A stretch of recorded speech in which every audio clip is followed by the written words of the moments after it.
All right, so welcome to the live stream. I hope everyone is doing well. I hope we're coming through loud and clear, and it sounds like we are. So I hope everyone is doing well. We're back again for round 2 with Cosmic Skeptic and David Benatar. And when I say we, I mean myself and John. And yeah, so I don't think there's too much preamble we really need to go over this time. If people want to see a bit of preamble about the significance of this conversation, especially for John, then maybe we'll mention it a bit later. Sure. You can also go and watch the first part of this. And if you made it through all 3 hours in one go, well done, because that was a bit of a ramble. Yeah, and we barely made it through the 3 hours. Exactly. So yes, so we're not going to do too much preamble. You can go and check out the first part for a bit of that. The only thing we're going to say is obviously we're doing the second part of the Cosmic Skeptic interview with David Benatar. So we're not doing the whole conversation here. We've already covered most of it already.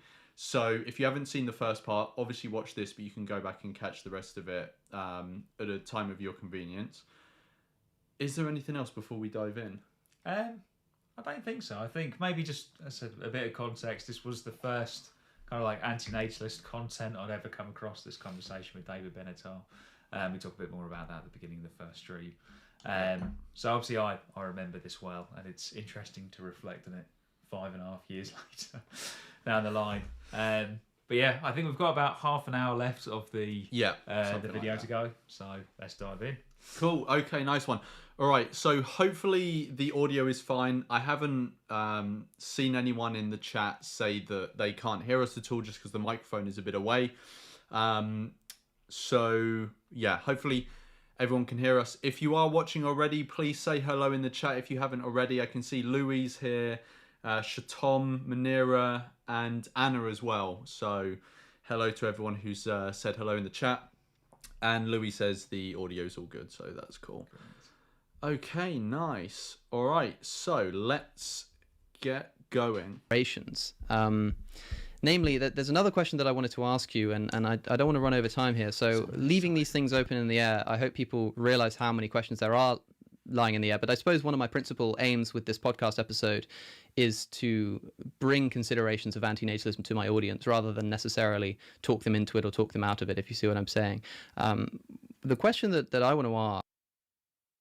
And just on that point that you were saying about bringing considerations of anti-natalism to the audience, I think you definitely mentioned it last time. I don't think this is the best video for like an intro to anti-natalism. I think, as you pointed out, Timmy Two Cents. Investigated the human extinction movement. It's almost like a documentary. Yeah, it's good. I think that is the most balanced like intro one that I would show. This one definitely gets a bit bogged down into the weeds, which I think is partly why we were a bit fried last time. Yeah. But still a very interesting philosophical discussion, obviously, which is why we're into it. And actually, just on that point about like introducing people to anti-natalism, so I kind of take a similar approach when I do interviews now. I don't know if I've always done it this way. I think I might have, but I've had some people say before about how in debates, why do I not get like really frustrated with the people? Now, I can sometimes get frustrated with people in debates. It tends not really to be... Well, anyway, I do sometimes get frustrated with people, but I won't go into the weeds of who and why. But one thing that what he's just said kind of reminds me of is, especially when I do interviews now, I don't approach them in trying to convince anyone of anti-natalism. I just now kind of like, I just present what I've got to present, and if someone likes it, they like it. If they don't, they don't, and then I just move on. Yes. And I feel like maybe you've probably had this as well in like vegan outreach. If you get emotionally caught up in every conversation you have, and you feel like the weight of the whole world is on you to change this one person. Yes. That is the path to like emotional and psychological disaster. No, I definitely agree. I think so I used to do street fundraising for charities where it's like a clear aim of you want to convince this person to donate, and if you're not able to do that, then if you miss your targets, you get fired. And I kind of took that approach into vegan outreach. Yeah. But I realised that it made me, in some ways, a bit too much like a salesman, or like I was trying to win something. And it actually probably made me less effective because I became like a hardcore debate bro, which just isn't nice, rather than someone who's trying to be empathetic and also just to share the truth. I do think that debates can be helpful in the sense of you've got one person who's passionate about one position, one person who's passionate about another. I don't think that the like winning the debate or like vote counts, I'm not a big fan of. Because what that encourages you to do is when your opponent, even that wording, but the person on the other side makes a good point, then you are incentivized to try and minimize it. Rather than acknowledge that, you know what, that was a really good point. The incentives are screwed. So slightly long, rambling conversations, like our first stream, they can sometimes lack a bit of structure, and I do think like the structure of a debate can help. And like this is someone who's presenting one side, this is someone who's presenting another. But the winningness of it, I don't think is particularly helpful. I think there are some good debates out there, but usually they don't have like a win mechanism at the end. It's both people presenting their side. No, I agree. I think there's value to debate, but I don't know how far we want to get into the weeds of that. Maybe totally just sideline it. But anyway, I just wanted to bring that up because of what he said about basically just trying to present it rather than try and convince anyone. Yes, I think that's the point. You're just presenting what you view to be the truth or what you view to be correct. Rather than, as I say, going in with, you know, I'm going to win this like conversation or something. It's almost always not going to end up like that, and also you're just going to like the emotional fallout for you is just not going to be good. It's not going to be sustainable. Ask is something like this. You've said in the past that you wouldn't be in favor, or that there are good ways and bad ways of bringing about human extinction. For instance, you wouldn't be in favor of a method of bringing about human extinction that's painful, because, of course, for the people who do exist, the suffering that they'll experience during the extinction will matter. Is that about right, that you wouldn't be in favor of creating a mass extinction in a way that would be painful for people who do exist? Correct. So the question I want to ask is this. You've pointed out in Better Never to Have Been that when you don't have children, you're not just preventing the suffering of your child, you're also preventing the suffering of your child's child and your child's child's child and innumerable generations that stretch on into the future. Now, if, again, hypothetically, because in practice this wouldn't be the case, but if hypothetically some government developed some kind of nuclear weapon or had some kind of big red button, you know, that they could press that would wipe out all sentient life on Earth, but it would do so quite painfully. It would do so by nuclear radiation or by fires or something like this. My problem is this: like, obviously there would be a lot of suffering that would be caused by that process of extermination over the course of a week or so. But given the sheer number of beings that, on your view, you'd be saving from suffering because there would be no progeny, do you not think that the suffering that you would save, that government would save by pressing that button over the multiple generations that are now not going to exist, would be worth the suffering that they cause by causing the planet to go extinct? Yeah, I think it does depend on what background moral theoretical view you have. So it may well be that utilitarians would think that that's the right thing to do if all these conditions are met. And as you've rightly pointed out, you'd almost never know that those conditions are met. But it may be that a deontologist, for example, would say, although I'd be preventing a great deal of misery, it would be wrong for me to violate the rights of all these people by terminating them. That's not within my entitlement. And is this something that you as a philosopher would remain ambiguous on because you don't think it matters?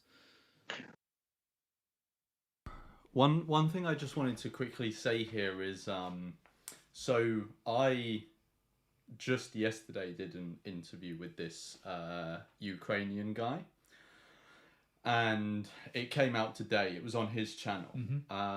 So if anyone wants to see that, you can go to the posts tab on my channel, and it's the latest post. I've shared it there. And one of the questions he asked in the interview was about Thanos with the with the Thanos snap. Now, obviously, I think in the film the Thanos snap is only getting rid of half the population rather than I think so. all Yes, of it. it's not total extinction. Yeah. But you can see why he brought it up. And then in my interview before that I did with a pastor, he also brought it. Yes. Not with. I don't think he brought it up with Thanos. Maybe he did, but the red button type stuff. Now, like it. I've already done like a couple of videos of this on my channel, but like it just kind of there's kind of like two frustrations I have with this. The first is that anti-natalists or people sort of anti-natalists bringing up the red button thought experiment. I just think like, why do this? It's such an own goal in terms of it's not useful rhetoric. It in no way enlightens you as to what this person's view is on procreation or anything like that. It's not. I just don't see how it's a useful tool to use in discussions around antinatalism, or to be honest, in discussions generally about ethics. I can see very like niche examples of where it might be useful, but in general discussions around ethics, that like with the amount it gets brought up, I just don't feel like it has the it's not as useful at all as as much as it being brought up as commonly as it is would indicate. Yes. I think it just has this allure to it, right? Yes. And annoyingly, like, I don't know why this is the case. It might be because anti-natalists do it or other people have done it as well. But like, even if I don't bring it up, which I don't think I ever really have, I get asked it all the time in interviews. Yes. And that's kind of frustrating as well because it's not actually relevant. They're bringing up a discussion that's separate from antinatalism into antinatalism that doesn't have any use and at the same time muddies the waters and like takes the discussion to this sort of grandiose end of the world type, and it's just so not useful in terms of like rhetorically. It's not useful philosophically. It's not useful as like part of a productive conversation, and it always gets brought up. Maybe this is just me more venting. I think this is just me venting. You don't have to particularly say anything on it, but I do have some views. I think that there is a use case where the big red button is a useful thought experiment. Like I do think it is helpful.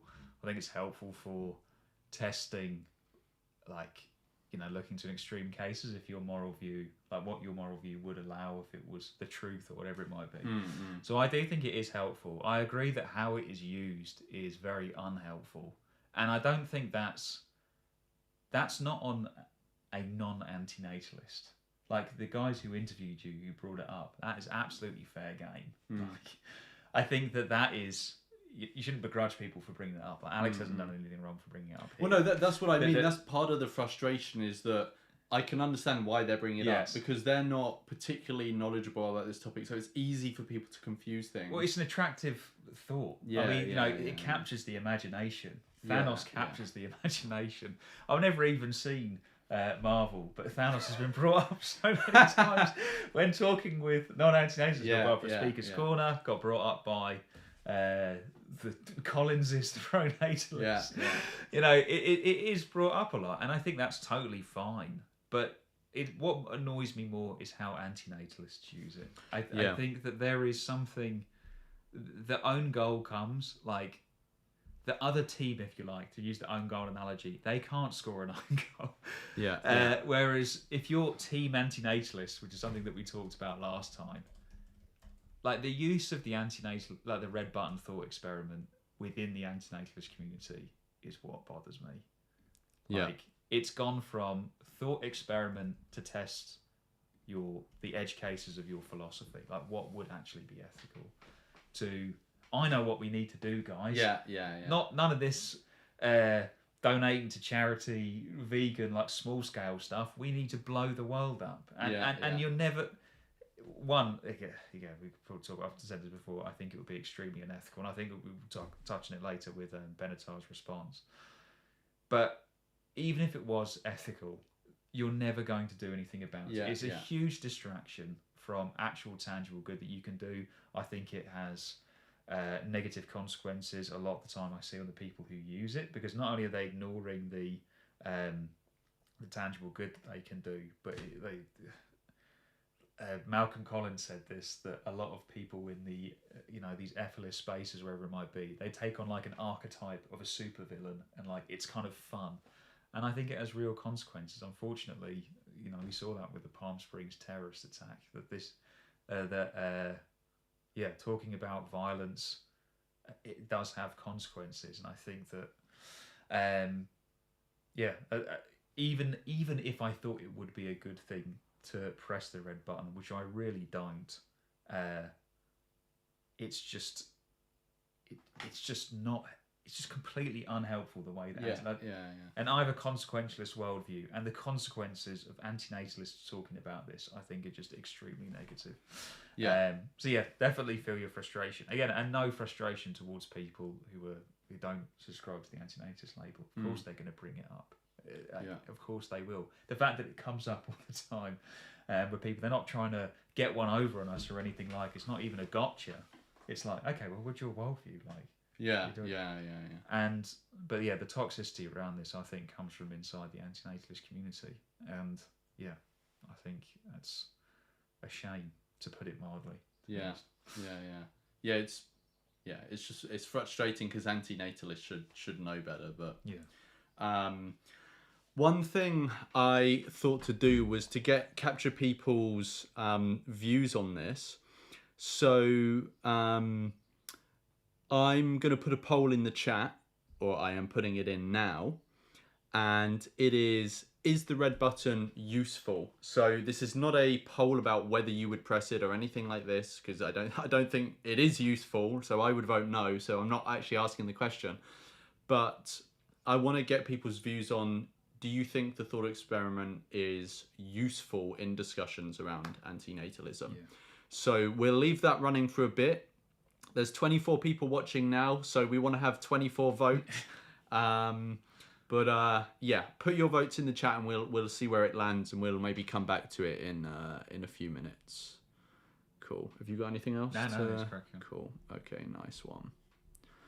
No, I do point out in Benatar to have been where I think one's theoretical background makes a difference. And so at least I evaluate the question of phased extinction, and I think that different theoretical positions could yield different answers about the permissibility of phased extinction. And I think something similar would be true about this sort of scenario that you're imagining now.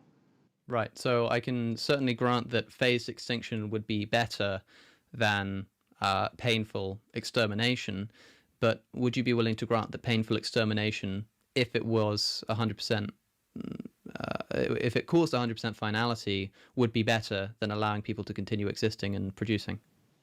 The practical question looms very large for me, because I don't think that you could ever know that. And human history...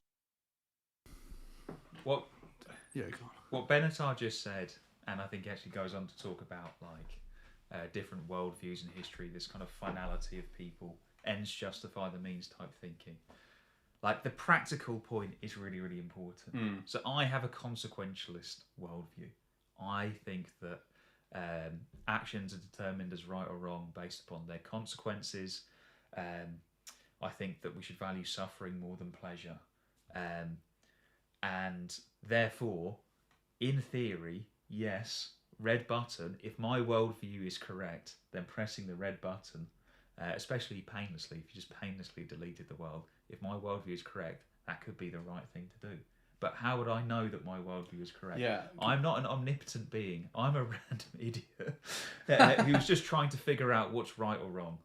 There's a great quote by Toby Ord, who's one of the philosophers who set up effective altruism. And he said, if you're stuck with a really consequential decision, like something that's really, really important, will have massive consequences for yourself, for other people, etc.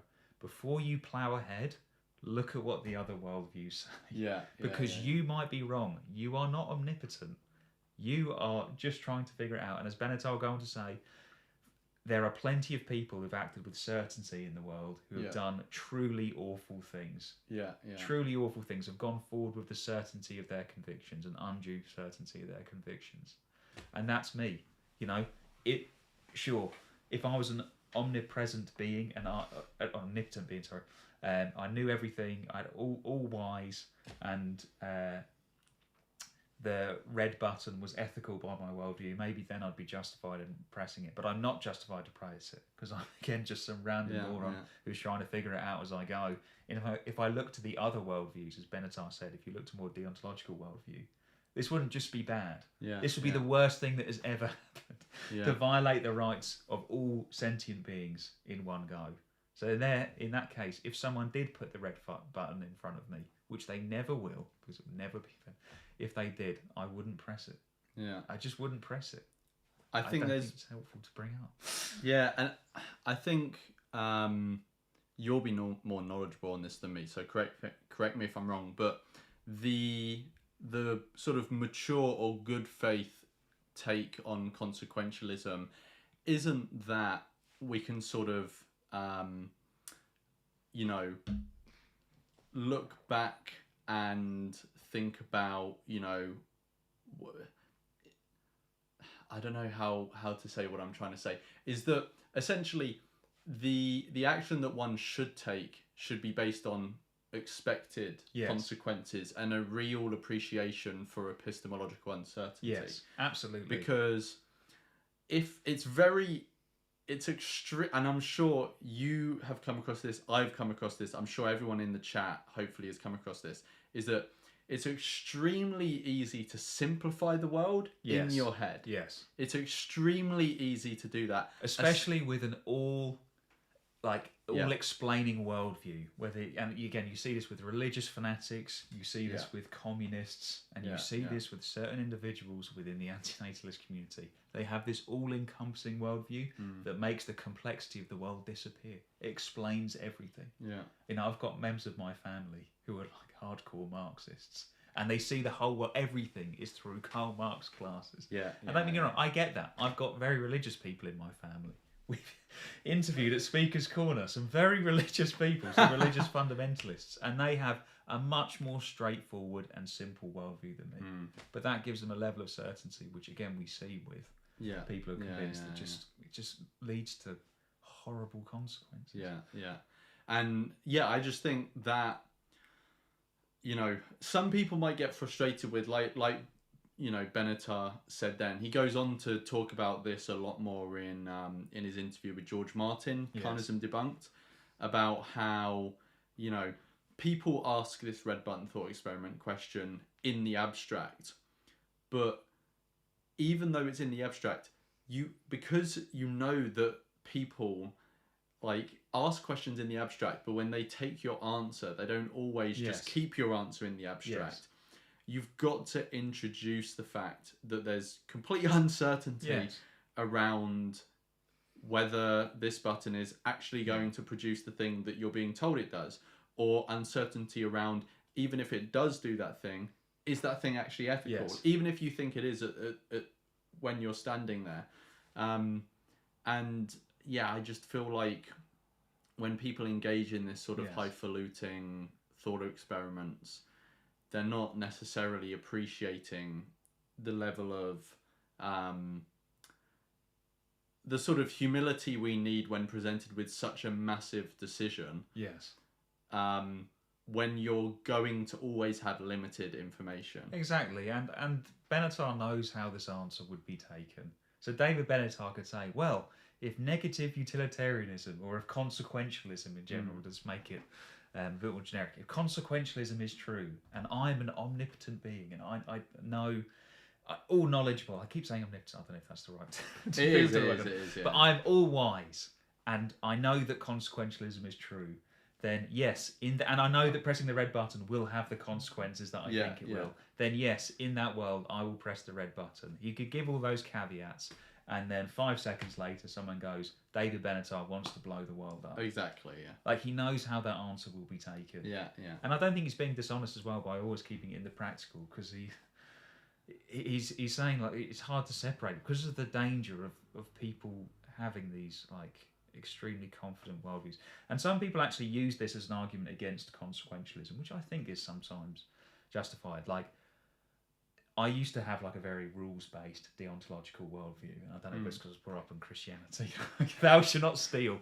But even then, like, even as an atheist, I was like, you know, human rights, da da da da. Yeah. And I like the simplicity of it. I just can't see anything that grounds rights. Without a god, without something like that. I can't see anything that grounds rights. So, and I realised after a while I was justifying my deontology by appealing to the consequences. I'm like, well, if we give everyone human rights, that leads to a better world. So hang on, that's a consequentialist argument. So yes, I think the consequences are what morally mattered. And also at the same time, I know that I'm not an all. I don't know what the consequences are. Exactly. Yeah. Consequences matter, and they're also difficult to know. So you've got to have some humility, as you're saying, and some caution when it comes to again big, grand, sweeping decisions. So that Toby Ord point, before you make and I did this before I had children. You know, before I had children, before I made the decision not to have children, I thought, okay, I'm going to look at the other world. You heard it here first. Yeah, I've got that. Big reveal. I thought, looking at the other worldviews, I looked honestly at the consequentialist arguments, I looked at the deontological arguments, and I found that, it's better. I think in both cases, it's better for me not to have children. Like, I looked at the other worldviews before this big consequential decision. And the decision of whether or not I personally have a child is much smaller than the decision of whether or not I press the red button. Exactly. So, some of the talk I've seen about it in this space, like the certainty that comes from it, is extremely concerning and has real world consequences. Yeah. And it wasn't omnipotent. Omnipotent. That means all powerful. It's omniscient. Omniscient. It's yes, all sorry. knowing. Yes, I do apologise. It's because in the religious debates, people talk about an omnipotent and omniscient God, and I always get the two mixed up. So I do apologise. I mean all wise, all knowing. Yeah. Cool. All right. History is littered with people. Should we look at the poll?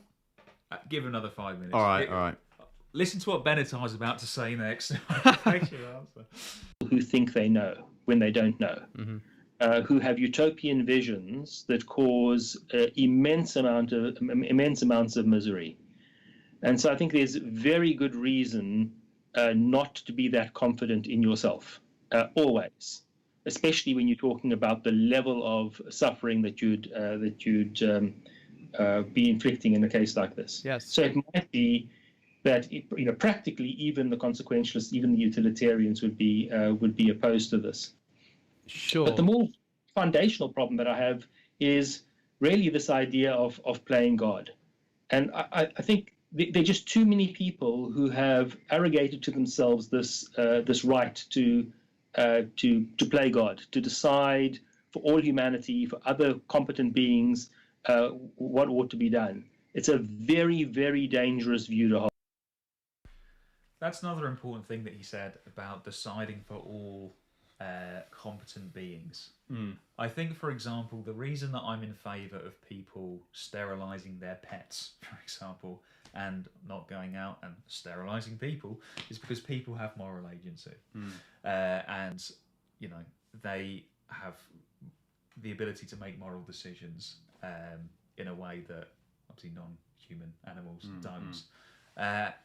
And again, this isn't. You can justify this from multiple worldviews. The idea that it's wrong to make these kind of decisions on behalf of competent beings, especially something which is, and I don't think Benatar mentions it in this interview, something like having children, which is of low moral blameworthiness, if that makes sense.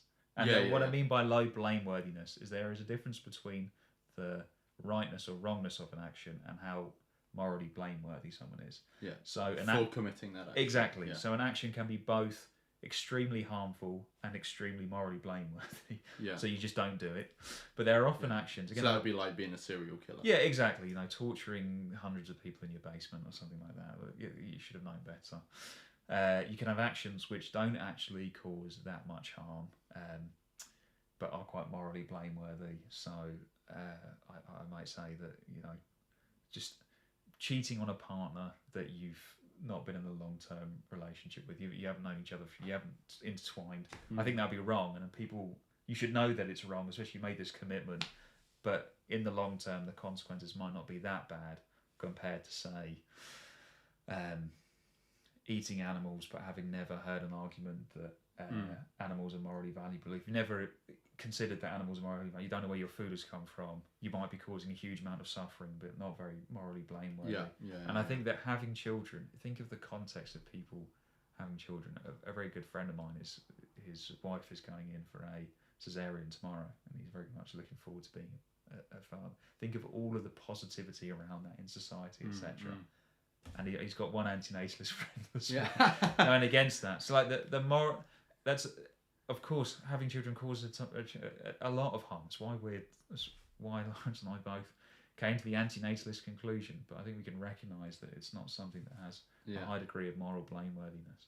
And I think that's relevant when it comes to making these decisions on behalf of other kind of like competent beings. It's that, yes, from my worldview, it causes a lot of harm, but other people can decide for themselves, and especially for something that's not obvious, it's not apparent. I don't think that having children is something that is. So you tomorrow are going to go to the hospital and be at the window, don't do it! Don't do it! Don't bring kids in the world. Exactly, yes. Cool, all right. Should we have a look at the poll? Yeah, that's what I was going to say. Let's look at the poll. Right, so we've got 15 votes, which is not everyone, but we're going to end it there.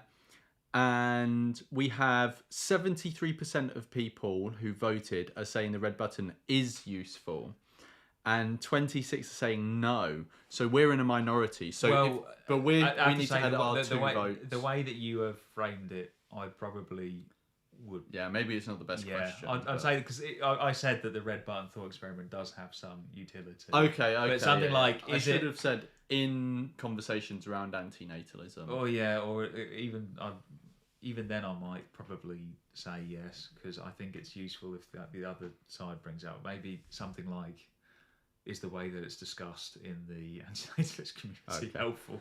I don't know. Sorry to nitpick. That's really okay. Is this our attempt at brushing the result under the carpet? No. I'd like to see in the chat people's reasons for why they think it is useful, and also reasons why they don't as well. What people's thoughts are, why they voted the way that they did. Yeah. So put in the chat. If you're comfortable with, put in the chat what you voted and why you voted that way, and that'll be interesting to see. So let's continue while people do that. So I don't have the sort of godlike view of our powers or of our responsibilities. I've got limited responsibilities. It's not my job to prevent suffering for the rest of time. It's my job to prevent the suffering that I can reasonably confident I can do without causing more harm. Sure. So obviously the example I give is a hypothetical one, and in philosophy we can just kind of assume in the hypothetical that you do have total knowledge. Your objection is something like, the practicalities are really important because we can never actually be sure that the conditions are as we say they are. The point that I would want to make is that this is the same earlier when I brought up the unintuitive conclusion that maybe it's not bad to kill a person painlessly. I'd make the same point. This is actually the exact argument that I give in response to people who, like yourself, say it seems troublesome to say that it's just okay to kill people painlessly. And my response is that, well, the practicalities do loom large, and we never know if they actually have no family, no one that will suffer from their disappearance, that we know that the person who kills them isn't going to develop kind of a liking for it, or that's going to affect them in some way, or have a negative psychological effect even on them, because they think they're doing a good thing. I would say, the practicalities of this matter make it such that we probably shouldn't normalize killing people painlessly. But in the hypothetical situation, I'm willing to grant that if we did just happen to know all of this, then we could say that it was okay to do. And I'm wondering if you're at least willing to do the same thing in saying, I agree with you that the practicalities do loom large and are important, but if we just hypothetically grant that you could know that this painful extermination would bring about the end of life on Earth, do you think it would be a moral obligation to do so? No, I think it would depend on what view you have. So let's look at some scenarios. Let's imagine that I'm a utilitarian. Well, if I were a utilitarian, I might think to myself that, in fact, this is the right thing to do. But I might also think that if I were to say that it's the right thing to do, then I would be emboldening people who believe they know things when they don't know things, and who would start killing off people and animals in scenarios where, in fact, they're going to do more harm than good. And so from the utilitarian perspective, what I ought to do is shut up about that advice, because I know that it's going to be This reminds me of something that Matty Hyrie said, where he said that if asked if he would press the red button, he would, but he could never tell anyone in the real world about Oh, it. I don't remember him saying that. Yes. Something Right, about him saying this. I think, again, he's maybe he's merging the hypothetical and the practical in his answer. Saying that I would, but I would never tell anyone that I would, because he says about the attempt to try and create the red button, or the attempt, again, to So it's like an information hazard. Yes, this kind of thing. But yeah, it's another reason. Again, like the information hazard, it's another reason why the way that this is used within antinatalist spaces concerns me. I don't have anything particularly enlightening to add on to that, and I would just say I agree with everything Benatar said so far. We do have, so Louis has said, I voted no because the hypothetical is far too detached from reality in this universe, that I'm of to be practical for gaining any meaningful insight. I don't entirely follow the wording there, but I think basically what Louis is saying is it's so detached from reality that even if you answer it in the abstract, it doesn't actually convey any meaningful information about what should happen in practice. I think so, especially when you're saying, like, if I knew somehow that this worldview was true, and then I knew that the consequences would be what they were, then yes, it's almost really not really helpful. Like, I remember there was a debate before, I think it was like a vegan debate, and the debater said, well, yes, if I agree with you that your worldview is true, then yes, it would be ethical to do. But that's not a helpful thing to say. I had this a bit actually when I was at the Atheist Society, when I was just discussing religion with some really friendly Christians. This is at uni? This is when I was at uni, yes. I was head of the Atheist Society. A bit cringe, I have to admit.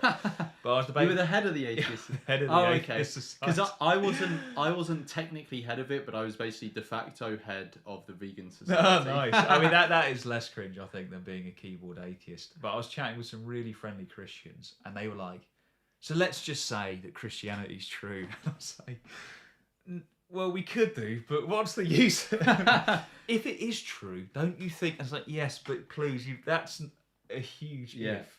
Because then we're just all a bunch of Christians standing around and not people who, that, I'll be like, Lawrence, do you want to marry me? And you're like, no. But if you did want to marry me, wouldn't it make sense to say yes right now? And you're like, sure, if I did, but it's not helpful saying that. And I was just had to say, and I was like, yes, if you are correct, then yes, it would be better if I went to heaven than to hell. But it's not helpful for me to agree with. You need to give more of an argument than to start from the premise that you're correct. And I sometimes think that with the red button, like, yes, if I had all these special powers, yes, if I knew about the consequences, then yes, it would be ethical. But what does that helpfully say in some regards? Again, I still think there is a use case if that information would not be used irresponsibly, and I think that it often is. We've also got Uncle Chael's neck vein. Is that Chael's son and Uncle Chael, the MMA fighter? Put that in the chat if it is about Chael Sonnen, because he's called Uncle Chael. Okay, I don't know. I don't know what that's about. So they say that they voted yes. The basics of the red button is basically asking, is the mix of good and bad good or bad? So basically they say, is there more good than bad in the world? And one of the underpinnings of antinatalism, in my opinion, is saying no to this. Omelas would be a better example, though. So my view on that is that that's not what antinatalism is saying. So I've done a video on this about things anti-natalists get wrong about antinatalism. Yes. And I think one of the key things, and obviously someone could just say, well, I define antinatalism differently. Okay, people are free to do that, but so the way I view antinatalism, and I think this remains pretty true to the literature and also how many people use the term and understand the term, is the view that it's morally wrong to bring, I say, sentient beings into existence. Yes. Sometimes it's understood also to just mean human beings into existence, which is very different from a general view of the world that pertains to how much suffering is in the world. Now, I think antinatalism and a view about how much suffering is in the world, those two things very often get mixed up, and I think it's because most antinatalists, in my estimation, although it might not be most because there hasn't been any research on this, but in my estimation, most antinatalists are also philosophical pessimists. Yes. So they do view the world as being like overall negative, and our general constitution as sentient beings is towards ill health rather than well-being, and all of this sort of stuff. And that is one of the reasons they are antinatalist. But that doesn't mean antinatalism itself implies having that view. Agreed. Or that is part of the antinatalist view. So I do agree that there's more suffering in the world than there is pleasure or well-being or meaning, or however you want to put it. And that is part of why I'm an antinatalist. But we shouldn't confuse the two. Absolutely. things. And you can have the opposite come to a different conclusion. So Malcolm Collins, again, the most famous pro-natalist, said that the one thing that he thought that antinatalists got right was that there is more suffering than pleasure in the world as it exists right now. Obviously, he has a very different conclusion about what would be ethical from that. Yeah. So the two don't have to be related. And if you think about Benatar's asymmetry, which is saying that because we weigh suffering more, we give it more moral weight than pleasure, that you could easily conceive of a world, and a negative utilitarian could be the same, where there's way more pleasure than there is suffering. But it's just that suffering outweighs it. Yeah. So like the quantity of suffering is it isn't necessary for getting at the antinatalist conclusion. Yeah. But as you said, in reality, I think that there is a lot of pessimism, certainly with those who subscribe to the antinatalism about the amount of suffering. I certainly agree that there is more suffering in the world, from my understanding, than there is pleasure, but you definitely don't need it to get to the conclusion. And I also think that I mentioned this in the stream last time, and again, Lenny, I don't think that Lenny would hear this, but if he does, thank you for calling me out on this, is that I would say things like antinatalists should, or antinatalism is, this kind of thing. I think it's just much more careful in my wording that antinatalism is just a conclusion that can be reached at by many things. So saying things like antinatalism rests on this, or antinatalism entails this, I'm very careful about making those kind of statements. Cool. Okay, nice one. Those are the only two we've got in the chat so far. If you haven't already, please share what you voted and why you voted it. But those are the only two we've got so far, so we'll continue with the video in the meantime. It's used by people who've got far too much confidence in themselves. So it's not obvious what a utilitarian would say to you given that sort of dilemma. Then let's look at a deontologist. Well, a deontologist might say, well, I'm fully cognizant of all the misery that's going to result from my not pressing the button, but it's not within my rights to press that button. I mean, think about a much smaller scale case. Let's imagine you see somebody who's suffering from a terminal disease, and they want to continue existing. They believe it's worth their while to continue to live out the next few days or weeks, whatever it is that they have left.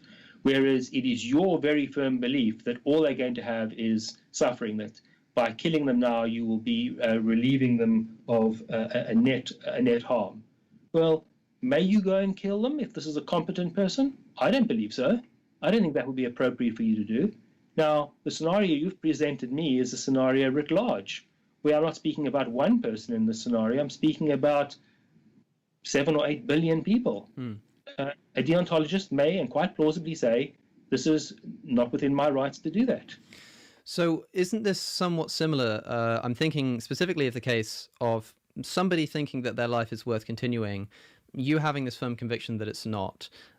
If we take a version of antinatalism that's not reliant on asymmetry, but just reliant on your view that life is actually really bad, and you make the point that people's lives are often and usually much worse than they themselves know or think that they are, is this not a similar kind of judgment that you would make if somebody said, look, I mean, this person who exists, if I have a child, like I can know with considerable certainty, given the conditions that I'm going to bring them up in or something, again, we can just grant this hypothetically, that they themselves are going to be of the opinion of being glad to have been born.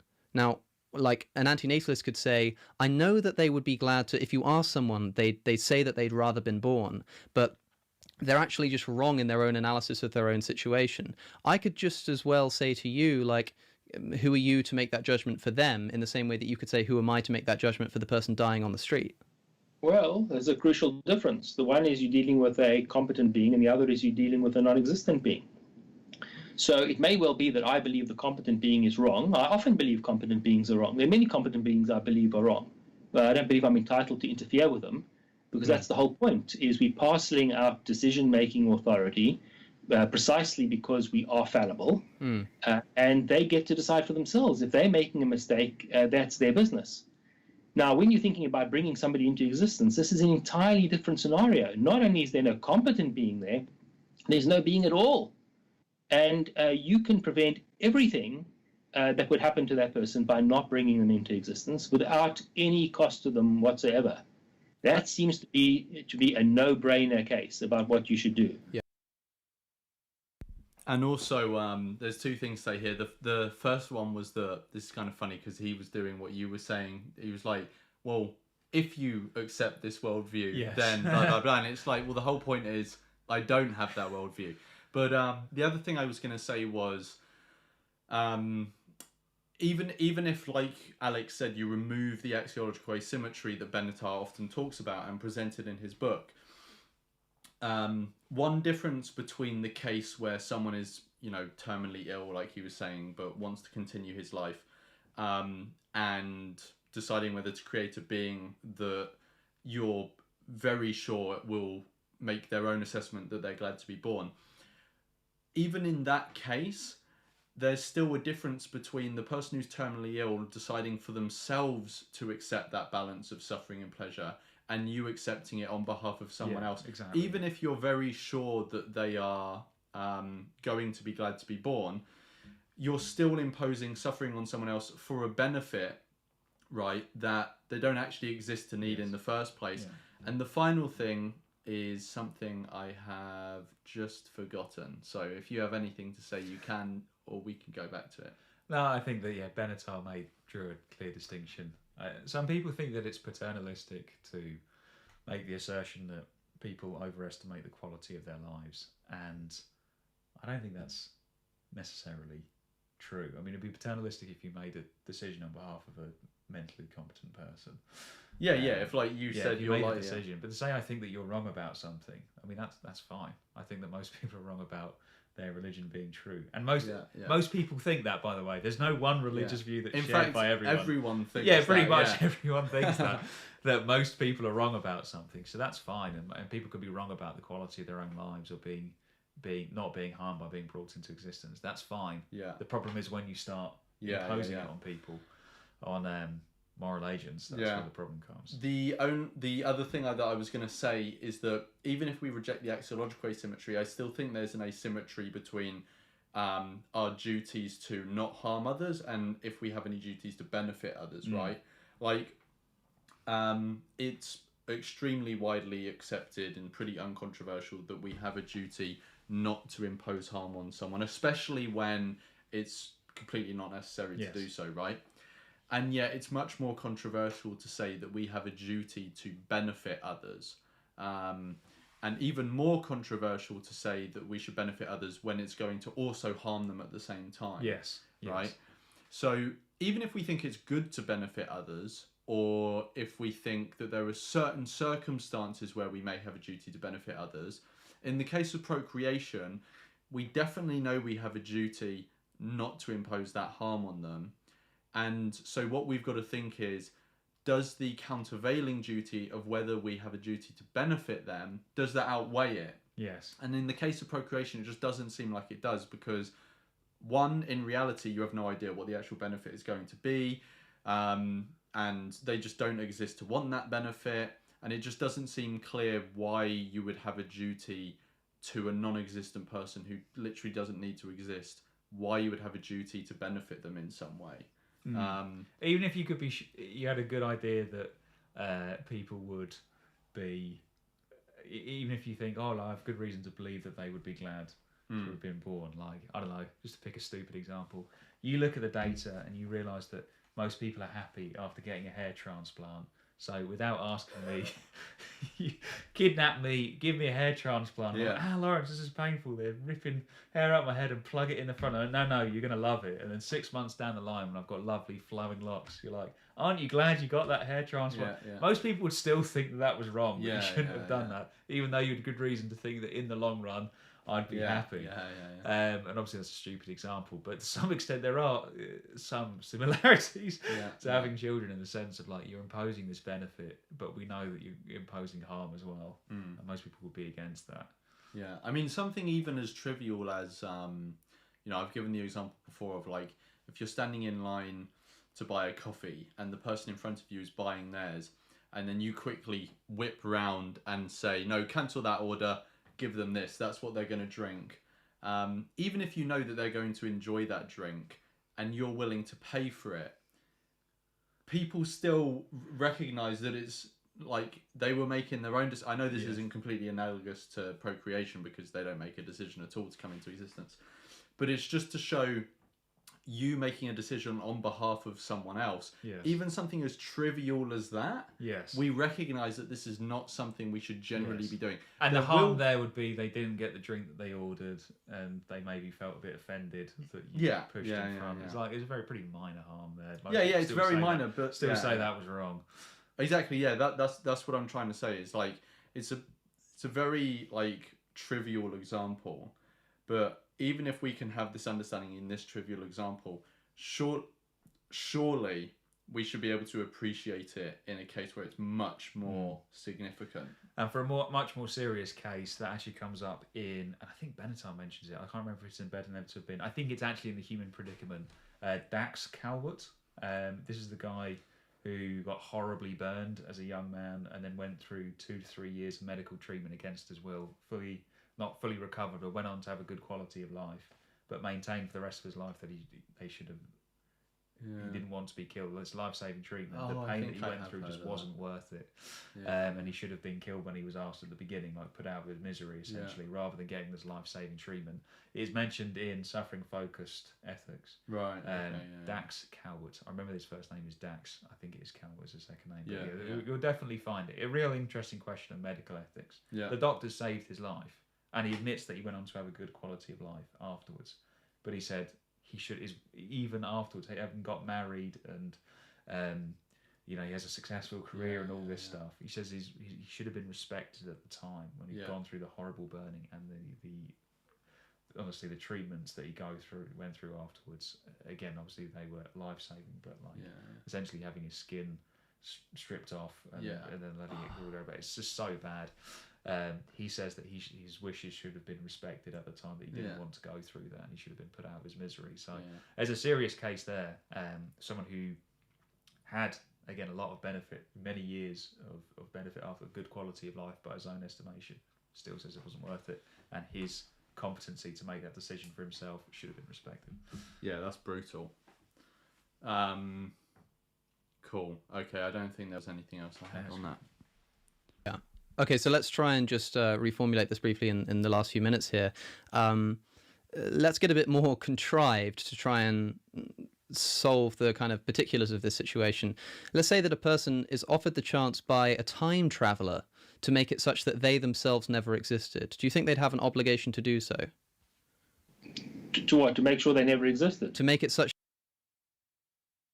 Yeah, so what I would say to that is that ultimately that you're basically asking someone, you can decide whether you come into existence or not. Well, then it removes one of the fundamental aspects of the antinatalist question, is that it's a decision one person is making for another, right? Yes. So you're basically just asking someone, you know what your life is going to be like because you've already lived it at this point, at least up to the point where the time traveler comes. And so you're basically just asking someone, are you willing to take this trade-off of like, this is what you're going to get, but this is going to be the cost of it? That's a decision someone can make for themselves. Did he say something like obligated as well? He said, are you obligated to make sure you don't come into existence?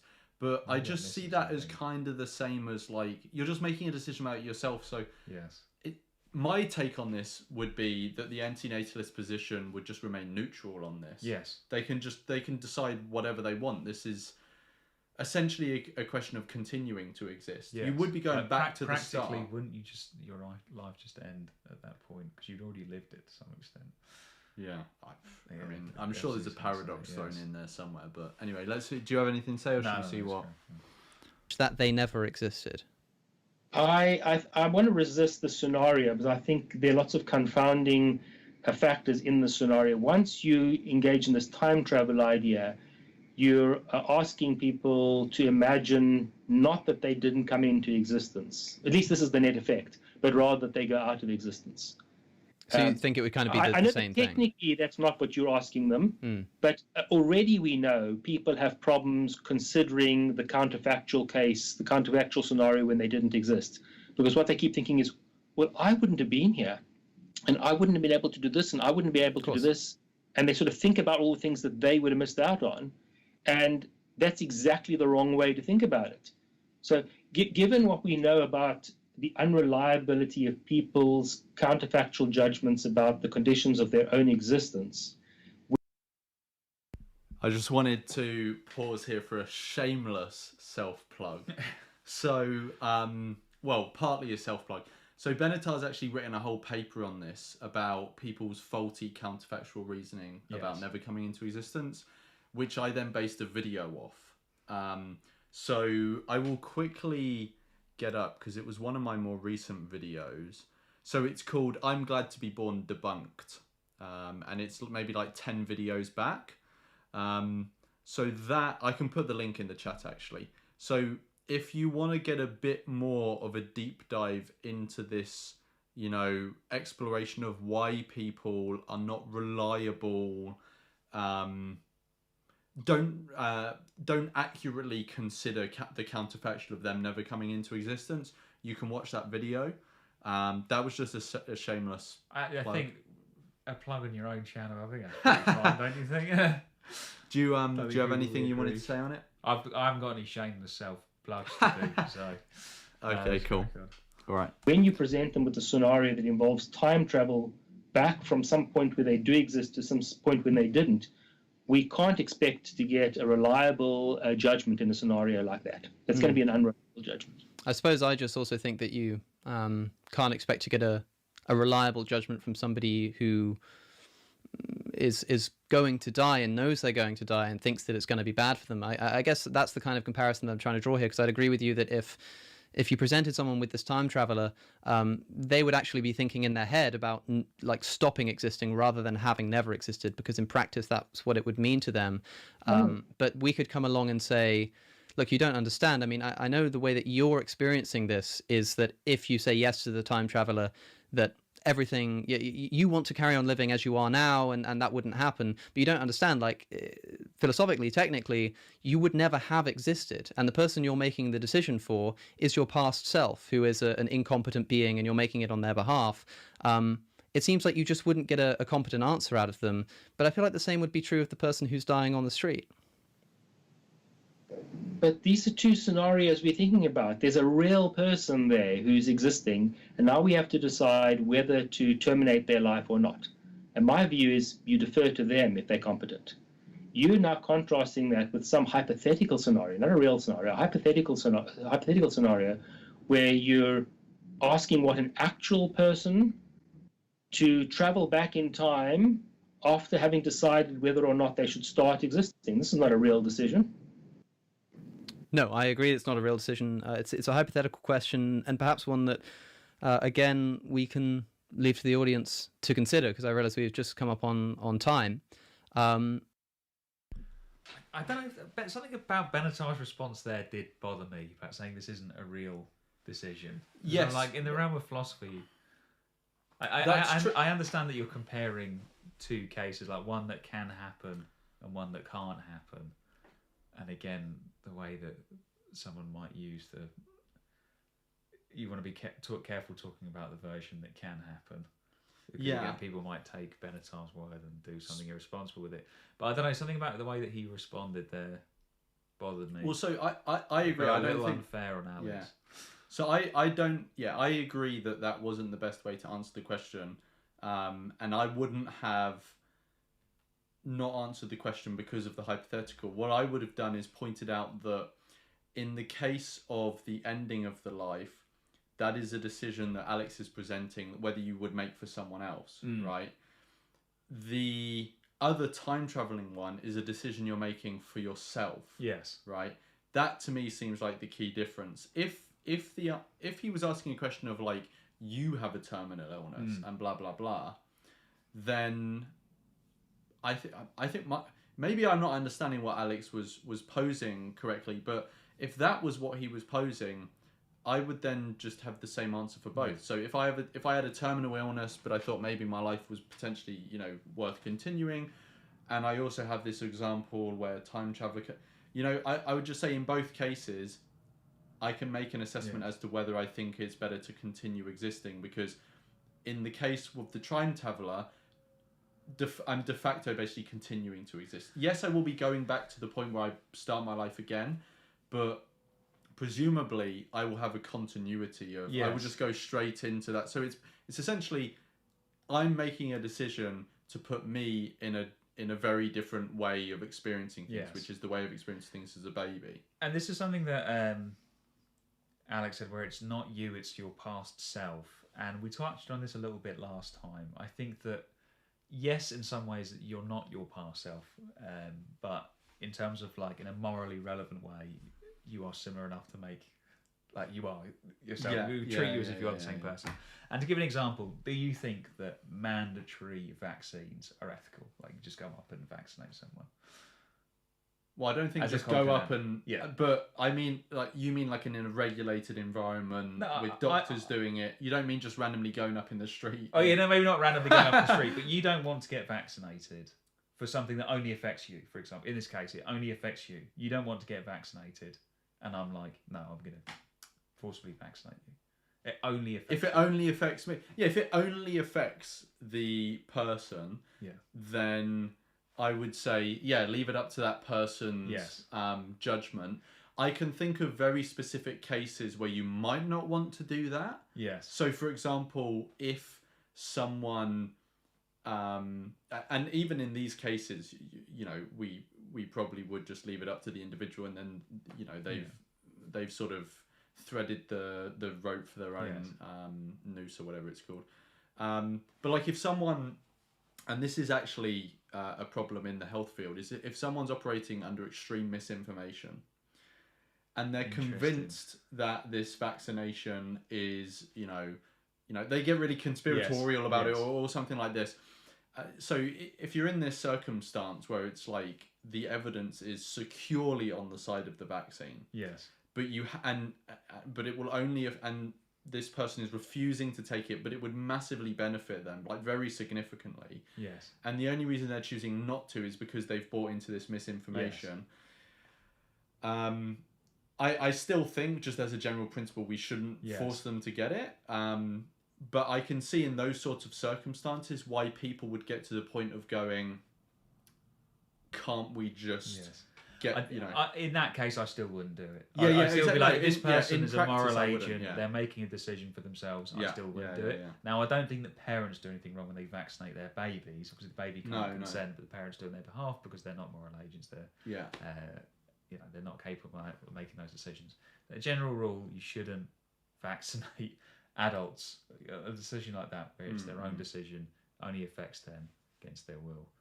But say the vaccine lasts for 20 years, are you going to be the same person in 19 years that you are now?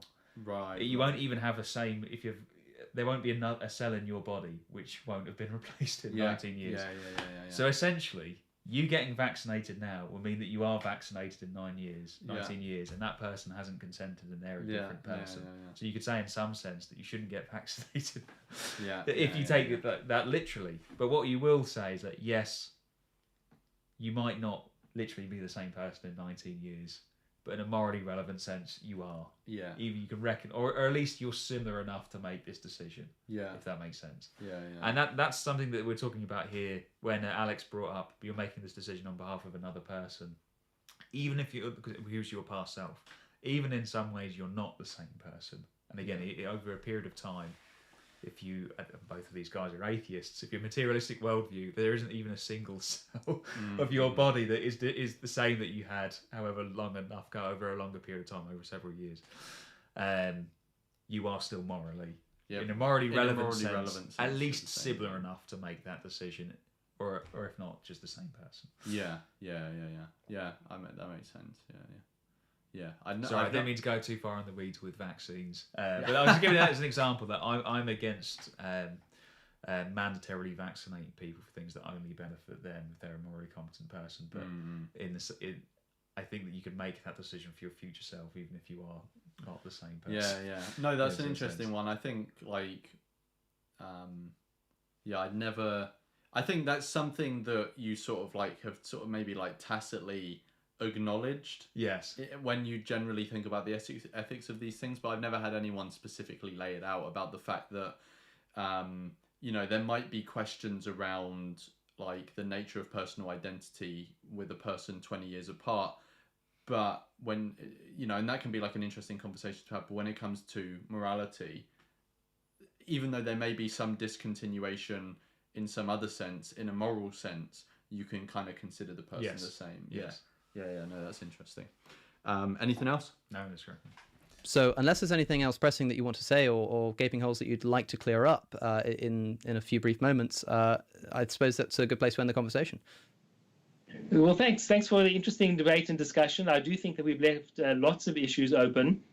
I fear too many issues, but nonetheless been an interesting and engaging discussion. So thank you very much. Absolutely, and thank you for coming. And I hope that the people listening, at the very least, are aware that these questions exist now, if not quite, if we haven't quite been able to come to a firm answer on them. So to everyone listening, well, hello everybody, welcome back. So just for anyone that's confused, so basically Benatar, after the interview with Alex, requested a follow-up 20-minute sort of conversation where he just wanted to clarify some things, and I've edited them together, so that's what we're going into now. Did you have something you wanted to say? Or I was going to say, I really do like the fact that they had this follow-up, but even without it, I still think that was a really engaging conversation. Yeah. Again, good faith dialogue on both sides. I don't think, of course, it's easy for us 5.5 years later going through and pausing to say maybe he shouldn't have said that, or not even shouldn't have done, but maybe that was not framed well or whatever like that. In the real world, which both these guys were engaging, I think that was a really, really good conversation. But I do like the follow-up too, for sure. I think this, again, is a good faith thing to do, to follow up and clarify some points. Okay, nice one. Let's get stuck in. Again, a few days ago, I recorded this discussion that you'll have just listened to with Professor David Benatar on anti-natalism. And afterwards, Professor Benatar listened back to the conversation and thought that there were some clarifications that needed to be made. We were kind of speaking in the time constraints of having about an hour, so we left a few topics in the air and some things weren't fully explicated. So we wanted to take an opportunity to just sit and discuss some of the points of contention and some of the bits that Professor Benatar wanted to clarify as a little addendum to the conversation we had. Does that sound about right, Professor? That sounds great. Thank you very much. Yes. Sure thing. Okay, so I suppose the best way to do this, let's just jump in, and if you just want to let me know some of the points that you heard upon listening back to the conversation that you thought wanted some clarification, and we'll see where it goes. Good. I think there are quite a few, but let me rather concentrate on what I take to be the more important ones. Sure thing. It seemed on a number of occasions we were speaking past one another about the question of the value of pain and pleasure, both in their presence and in their absence. And you were insisting that the absence of pain and the absence of pleasure in the non-existing person is neutral. And I was actually agreeing with you about that. But where I think we were speaking at cross purposes was that when I say that the absence of pain is good and the absence of pleasure is not bad, I'm not referring to the intrinsic value of the obviously neutral states in the non-existing person. What I'm speaking about is a comparative judgment. So when I compare the absence of the pain in the non-existing person with the presence of the pain in the person who would exist in the alternative scenario, I take the absence to be better than the presence. And so when I say it is good, I mean it is good in a comparative sense, not in an intrinsic sense. So this is this is like super important. I think often gets confused by anti-natalists, and I've confused this in the past. And I can't remember if it's a video I'm currently working on, or if it's a video I've put out, or what it is. But I was writing recently about this, and about how one of the ways that this sort of comes out in the language is the fact that it's better never to have been, not good to never have been, if that makes sense. Yes. Like, we're not saying that it's good to never exist, because there is no one for that to have that good, right? Which is often what people come back to Benatar as saying. It's like, how can it be good for saying? It's like, that's not what he's saying. It's not good for them. It's just, if we're comparing these two possible worlds where someone never comes into existence, someone does, and we're comparing them with respect to their interests, we're saying it's better to never exist, because you don't miss out on the pains and you don't miss out on the pleasures and the pains.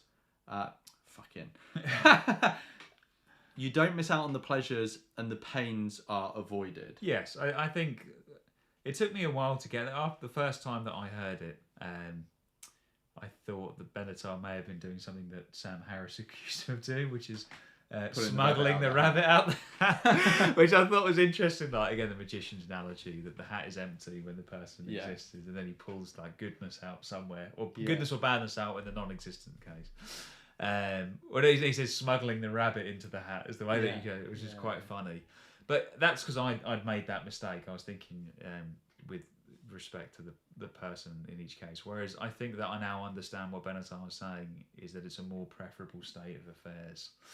And that I kind of view it in that scenario. When you're comparing the two states of affairs, I think the non-existent scenario has advantages to the existent scenario. Yes, but so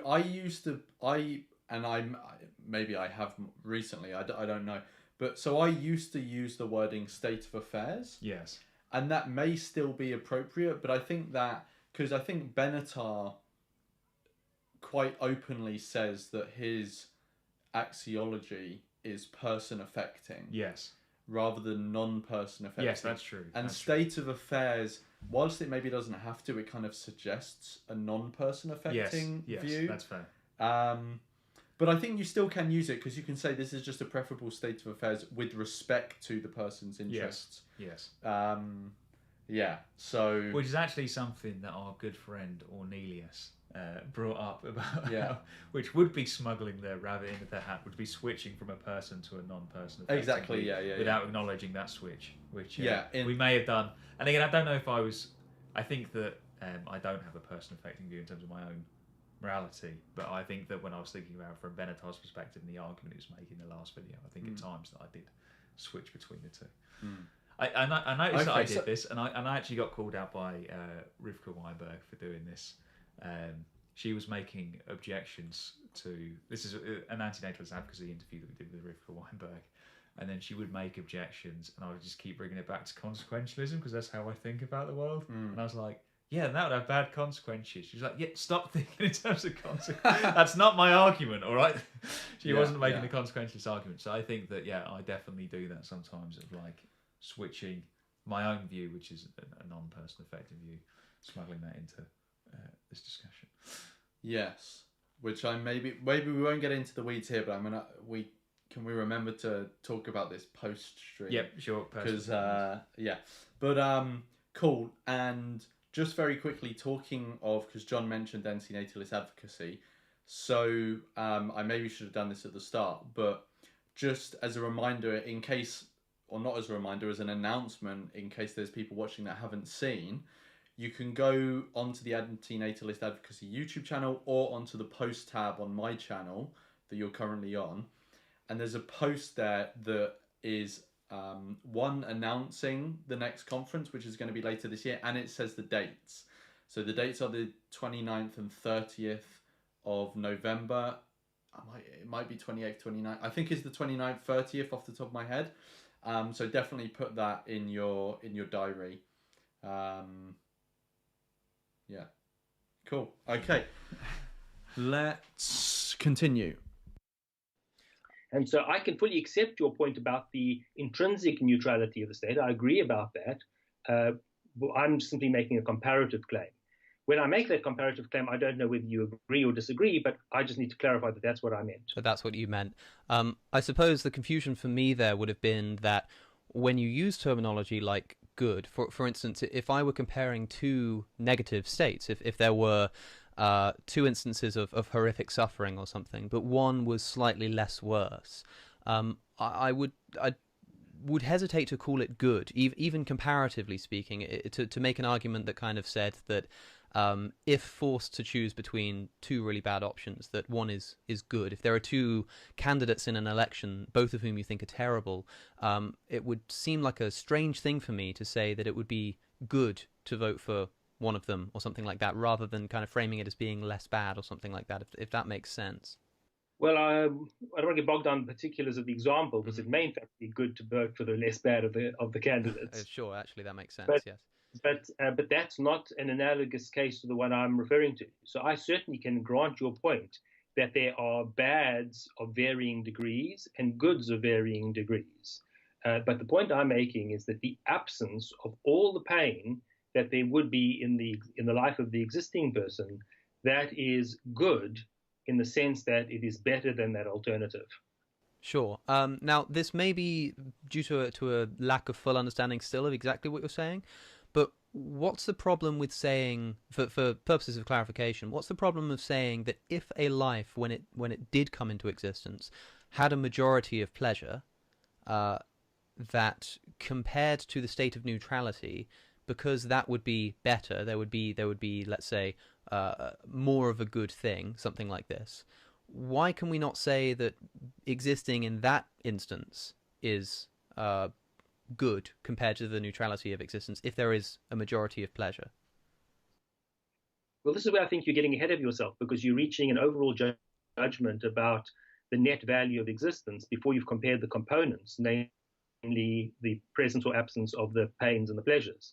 So before I reach a judgment about whether coming into existence is a net harm, a net benefit, or neutral, I want to compare the presence and the absence of pain and the presence and absence of pleasure in the two options. And so I think the absence of the pain is good, and by that I mean it is comparatively good with the alternative. But the absence of pleasure, I think, is not bad. And what I mean by that is, when you compare it with the alternative, it's not bad that it's absent, and it's not bad because there's nobody who is deprived of it. Right, so it's not bad even in a comparative sense. It's not worse, that is to say. Exactly, it's not worse. I see. That's exactly the point. Now, once you've got those two comparisons in place, now you're in a fit state to make the evaluation about the overall value of the life. Okay, that makes sense. Sorry, yeah, this does lead us to the second concern.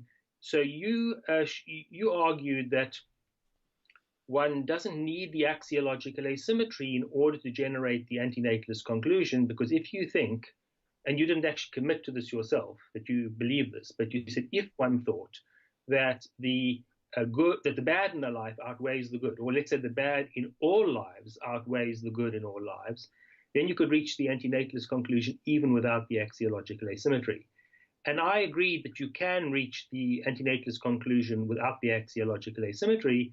But what I wanted to resist, and I did resist this in multiple points in our discussion, was the inference that therefore the axiological asymmetry is false.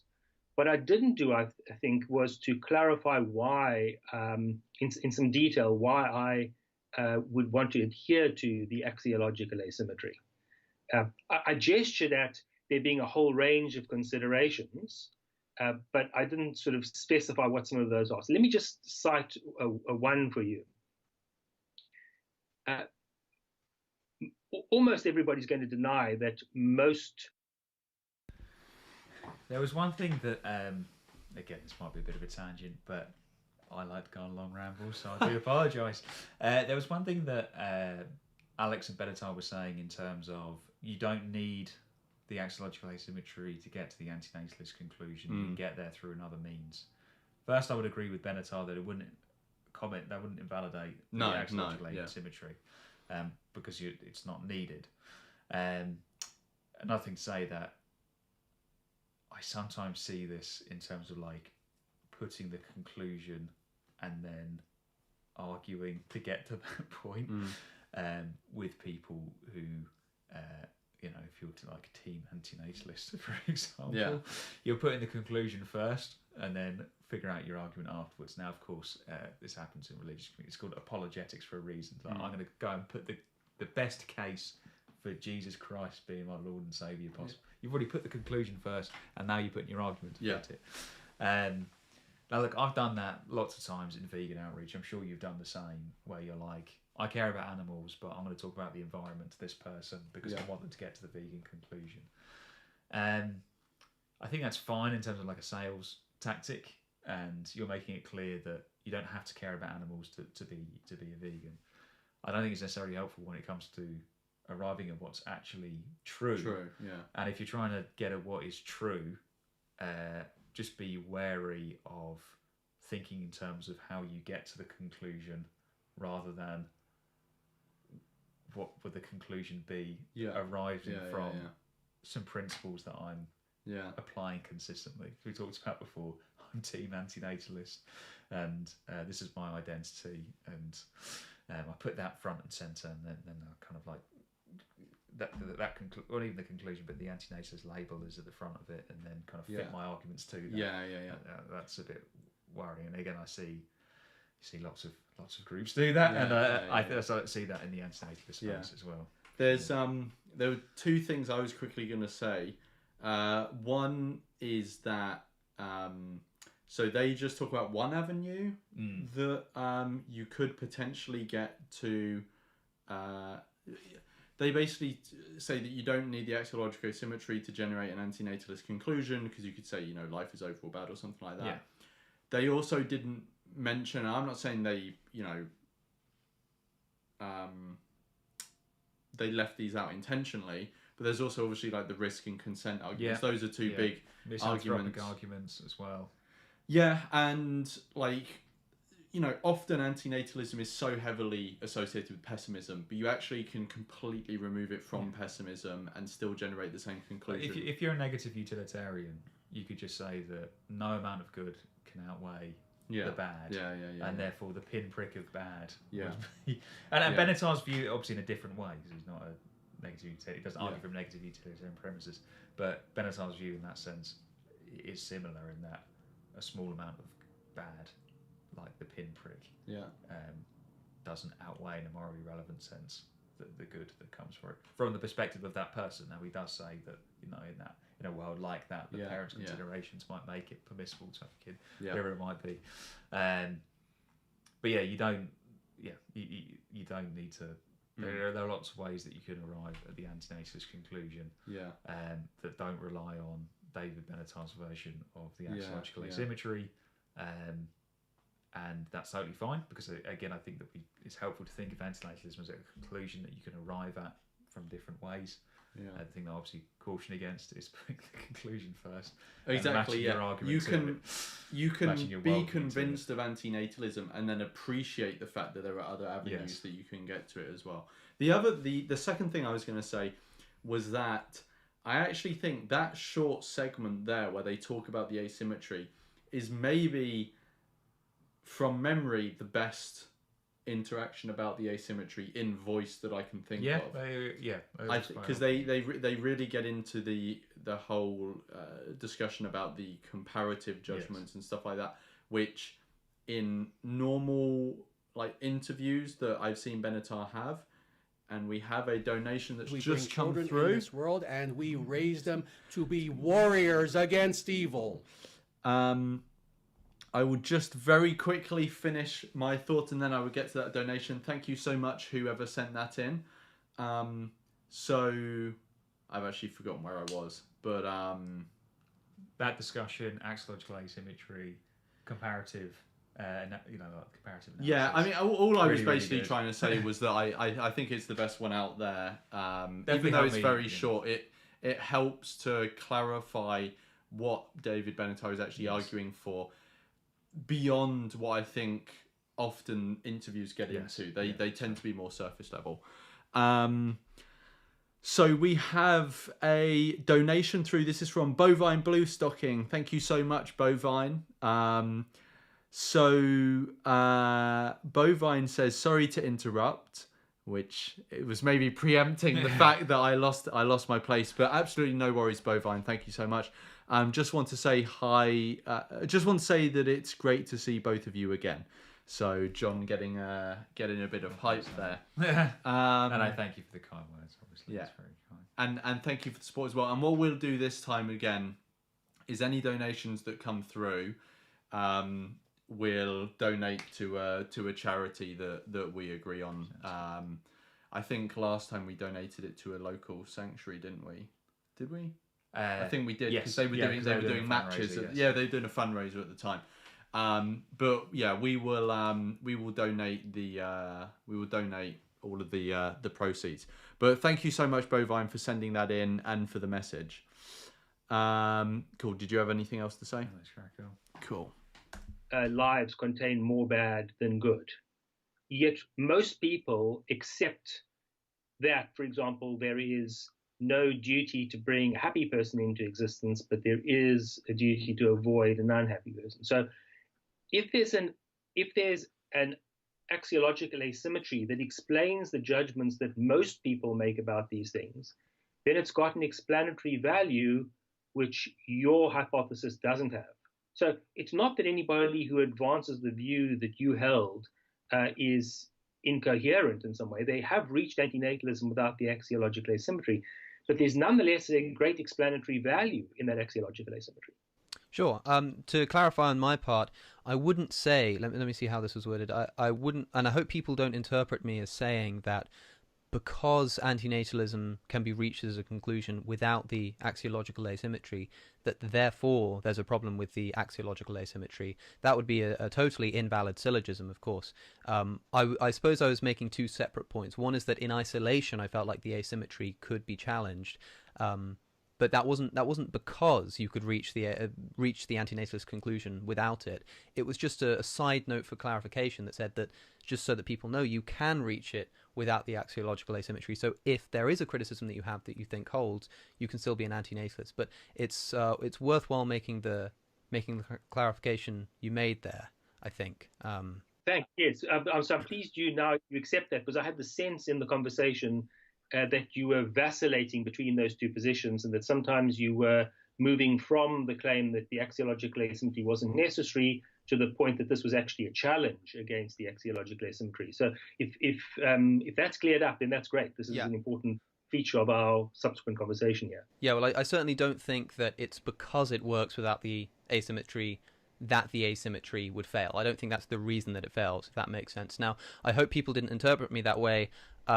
Maybe some of them did. Maybe I actually did say things that suggested that. Part of the reason for that might be, and it's worth listeners kind of reflecting on this, is that because this is quite a unique area of philosophy that isn't addressed very much, sometimes I suppose the terminology can get mixed up if you haven't been spending a long time making sure that you're using everything correctly and specifically. So it may well be that at a number of points I accidentally equivocated, or I kind of misunderstood an argument quite badly or something like that. So it is really worth paying attention when listening to a conversation of a topic that's brand new, and I hope listeners can do that. Are there any other areas that you feel are of pressing need to make sure that we're on the same page about? Thanks. Yeah, first let me say that I think you're quite right. These are very difficult matters. It's hard to get one's head around them. They're very challenging. I think it's one of the reasons that makes them so interesting. So I think there are two other points that I wanted to raise. The one was about the Epicurean arguments. And there were places where I think I was insufficiently precise in what I said about the Epicurean argument. I did correct it later on. I made it clear what I meant by that. The odd thing for the Epicurean is that just as they can't say that death is bad for the person who dies, they also can't say that it is good for the person who dies. And both you and I acknowledged that in the course of the discussion. One of the counterintuitive implications of that is that if you have somebody who is suffering, they're in extremis, they got a terminal condition, you can't say that it's better for them to die. I can say that. I can say it's better because I don't believe that you have to exist in both of the scenarios in order to make the comparative judgment. But if you're somebody like the Epicurean who insists on what's sometimes called the existence requirement, that is to say, you have to exist in both of the scenarios in order for the comparison to be made, they do run into that difficulty. But I can explain why death would be better for somebody who's suffering greatly. Now, of course, just very quickly on that. So I don't think it appears anywhere on my channel at all, this discussion so far, but I recently had a discussion about the non-identity problem, or took part in a discussion about it. And interestingly, it seems like the non-identity problem is essentially Epicureanism, but for the start of life rather than the end of life. Interesting. Because part of the non-identity problem is that the non-identity problem, it's a problem because there's a conclusion that we don't want to accept, which is very counterintuitive. But the conclusion comes as a result of what I think is Epicureanism about the start of life. And just to make sure that I've understood that conclusion, the non-identity problem says something like, to use a practical example, if a 14-year-old girl wants to have a baby and people say that'll be bad for the baby to have the 14. So wait 15 years till you're 29 and then you'll be more mature and financially stable and this kind of thing. And obviously it wouldn't be the same baby being born at 29 as it was at 14. So how can you say it's bad for the baby at 14 to have been born when this is their only chance of being born?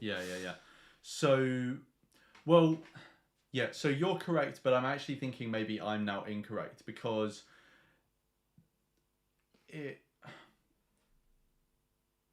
I'm just trying to think. No, so I'd have to think about it a bit more because part of the non-identity problem is saying that so maybe it is Epicureanism because what the non-identity problem in my understanding rests on is that the reason that you can't say that even though our intuitions tell us that it would be bad for the 14-year-old girl to have the baby, or a couple who has a genetic impairment like Down syndrome, for example, to have a baby, the reason you can't say that would be bad is because of two things in my understanding. The first is that you can't, for something to be bad, someone has to be made worse off. And they can't be made worse off if you're comparing a state where they exist and they don't exist. So that is the bit to me that sounds like Epicureanism, because you can't say death is bad because the person doesn't exist in the second one, so you can't say they're worse off in any way, right? So that's the part that makes me think that the non-identity problem is sort of the embodiment of Epicureanism, but at the start of life. The bit that maybe trips me up is that you also get, so Derek Parfit obviously sort of famously is the one who sort of I don't know if devised is the right word, but sort of explained the non-identity problem. So he constantly uses the term life worth living, right? Which again, David Benatar sort of disambiguates in his book Better Never to Have Been. Between life worth starting and life worth continuing.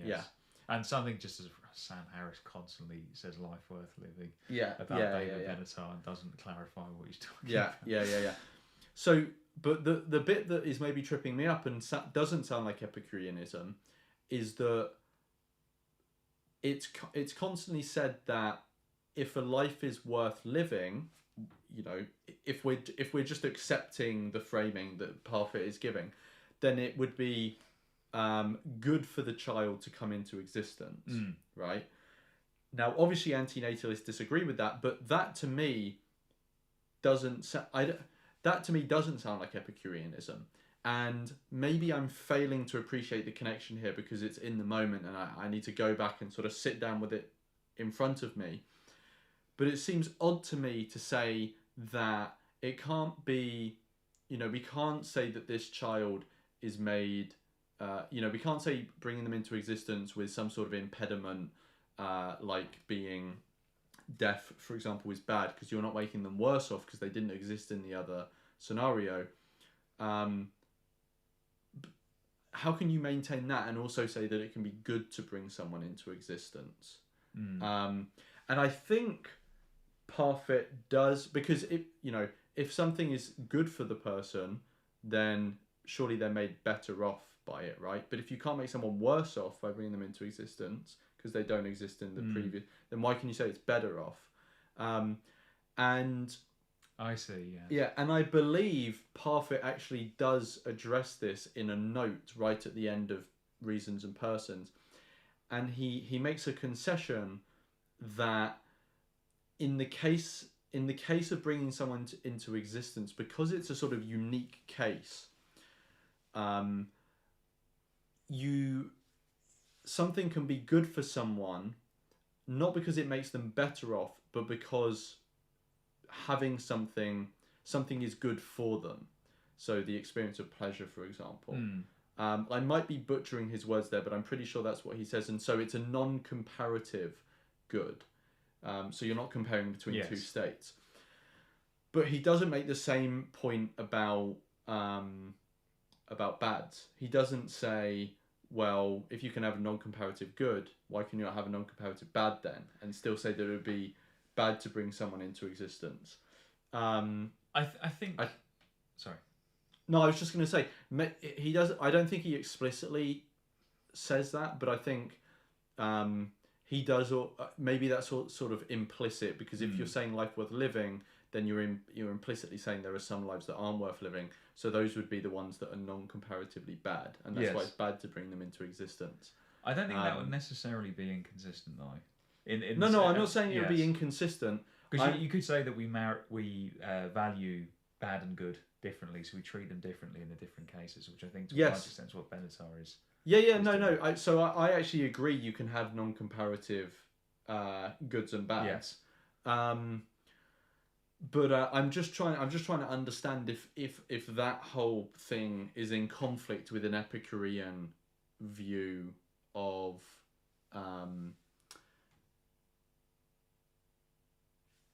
pre-existence, if that makes sense, or coming into existence. Because surely if you, maybe we're getting way too into the weeds here, but if you say that you can have a non-comparative good and bad, right? Yes.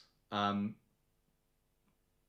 surely you can also say the same about death, in that it's bad to lose the thing that was good, right? But maybe I'm getting tripped up here, because maybe Derek Parfit just wasn't an Epicurean. So maybe I'm trying to mesh these two things, see if these two things mesh together, when actually maybe they don't, because he's not assuming Epicureanism. Yeah. I think I'm getting way too into the weeds here, and it's something I need to go away and look at, but yeah. Yeah, I'm a bit confused. Okay, yeah, I think I've just lost everyone, and I was probably chatting absolute shit anyway. But yeah, let's continue, and I will do research in my own time. You don't have to accept the anti-natalist argument in order to reach that conclusion, but you do have to be able to compare existence and non-existence. Yes. And I do that with the coming into existence case, and I also do it with the going out of existence case. Right. I understand your point about consistency, and I would tend to agree, but I would question whether the Epicurean is committed to saying, especially if we consider the term good being used in a comparative sense. I wonder if an Epicurean could still say, although famously, death is nothing to us. When death comes, we're not there, and when we're here, it's not there. that still, if somebody is suffering, the Epicurean could say that it's good to die in the sense that it's better to be dead, because that it's better to have nothing than to have something if that something is a net negative. I wonder if they'd be committed to it in that respect. I don't think you can say that. But I think yeah, I don't want to kind of get caught up in our disagreements here, rather than the points of clarification, if you see what I mean. Sure. Look, I think they can say that continued life would be bad, but what they can't say is that it would be either good or better. So continued life being bad, kind of relative to, because the way I understand that is, if the Epicurean says that continued life is bad, then they're kind of saying as compared to not continued life, that's what makes it bad. We're kind of comparing continuing life and not continuing life, and they say that continuing life is bad, which would imply that not continuing life is not bad, which if not bad is better than bad, then by the way that you're using the term good, I suppose I could say that that's better and therefore good. Be careful, because I can say it, but they can't say it, because the whole point is that they can't compare existence with non-existence and reach a conclusion about what's better for the person. Because you aren't there when you're dead, death can't be worse for you, on their view, not on my view, on their view.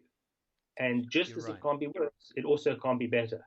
Is this like the non-identity problem, that you think that they're committed to, the idea that they can't say anything about a person who's dead because they believe that that the person who's dead, there's nothing of them? They're just not there. Yeah. Non-identity problem is normally with advanced, or that term is used with regard to coming into existence. But they think you can only make these comparisons if somebody exists. If somebody ceases to exist, you can't say it's better or worse for them, which is just another of the odd implications of Epicureanism. There are a whole array of them. And so when I did say in our earlier discussion that when I'm trying to reflect on whether I should accept the Epicurean view, I need to examine all of its implications and see whether on balance this is a wise view to accept. And when I do that, I don't reach that conclusion that it's a wise view to accept. Obviously, I've not done it full justice here. This is, as I said earlier, an old and a resilient argument. There's much more to be said that could be said in a podcast. But I do think what we've discussed now is clarificatory and advances our earlier discussion.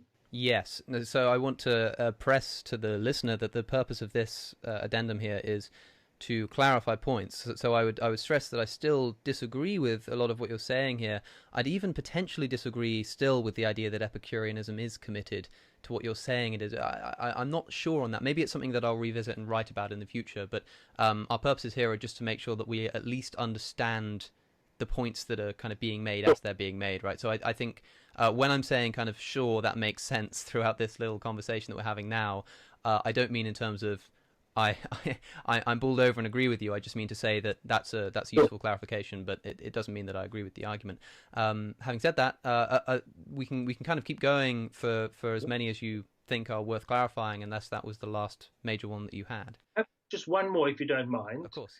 So at the end of our discussion, you were presenting me with the benevolent world exploder. You didn't use exactly that terminology, but you asked if I was presented with the option of destroying all sentient life, then would I press the button or not?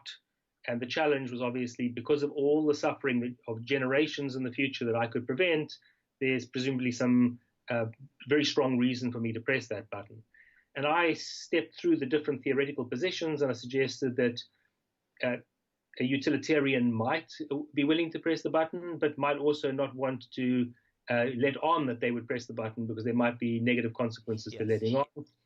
And then I raised the case of the deontologist and said, well, they may well not press the button because although there'd be a vast amount of suffering that they'd be preventing, they might plausibly say it's not within their rights to press that button. And I gave the example of somebody who is suffering from a terminal disease. It's very likely, let's say, in my view, that the bad far outweighs the good, and that it would be in their interest to die. And I asked myself, should I kill this person? And my view is, no, I shouldn't, because if this person is competent, then they get to decide for themselves. They may well be mistaken, but I don't get to override a competent person and decide to take them out of existence if they want to continue. And my point, and I didn't make this, I suppose I said it to some extent, my point about the benevolent world exploder is that you just multiply that case by, let's say, 7 or 8 billion cases in the case of human beings, and even still more in the case of all the other sentient beings. So just as I don't have a right to kill the one person, I wouldn't have the right to kill all of the others. What I worried about the discussion was that we got a little bogged down about the case you raised of the time traveler. And I noted that that was a sort of hypothetical case, but it's not the hypotheticality of it that counts per se. I think that it's just not relevant to the example I was giving. Yes, and as I said to you privately not long ago, reflecting on it, I do think that the time traveler case is disanalogous in the crucial aspect that the person is therefore making the decision for themselves. And the point that you were making was that you don't have the right to make the decision on behalf of somebody else who's competent.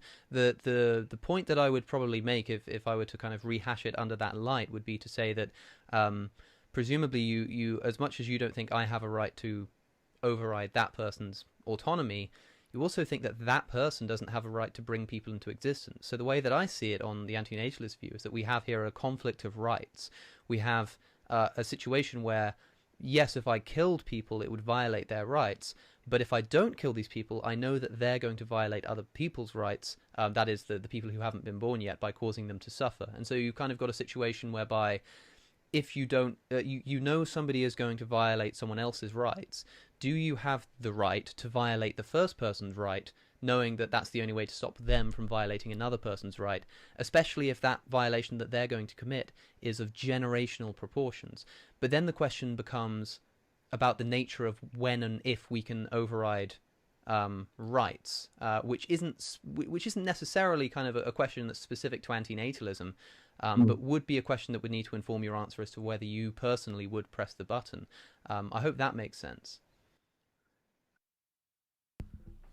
Really important point that Alex just made there, and that is that this wouldn't just apply to antinatalism.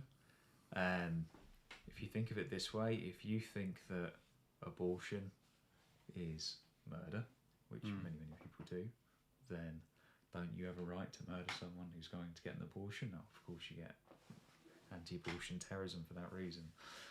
It's not just the case for an antinatalist. I mean, you can make it the vegan argument. You know, basically, if someone is doing something that's grossly unethical, does that give you the right to stop them from doing it?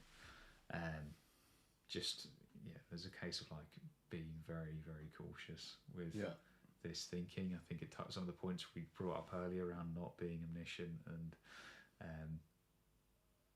before you do something very harmful to the one person, think about the fact that you might be wrong and all this kind of thing. They would all apply for the individual case as they would, of course, for the blowing up the world case.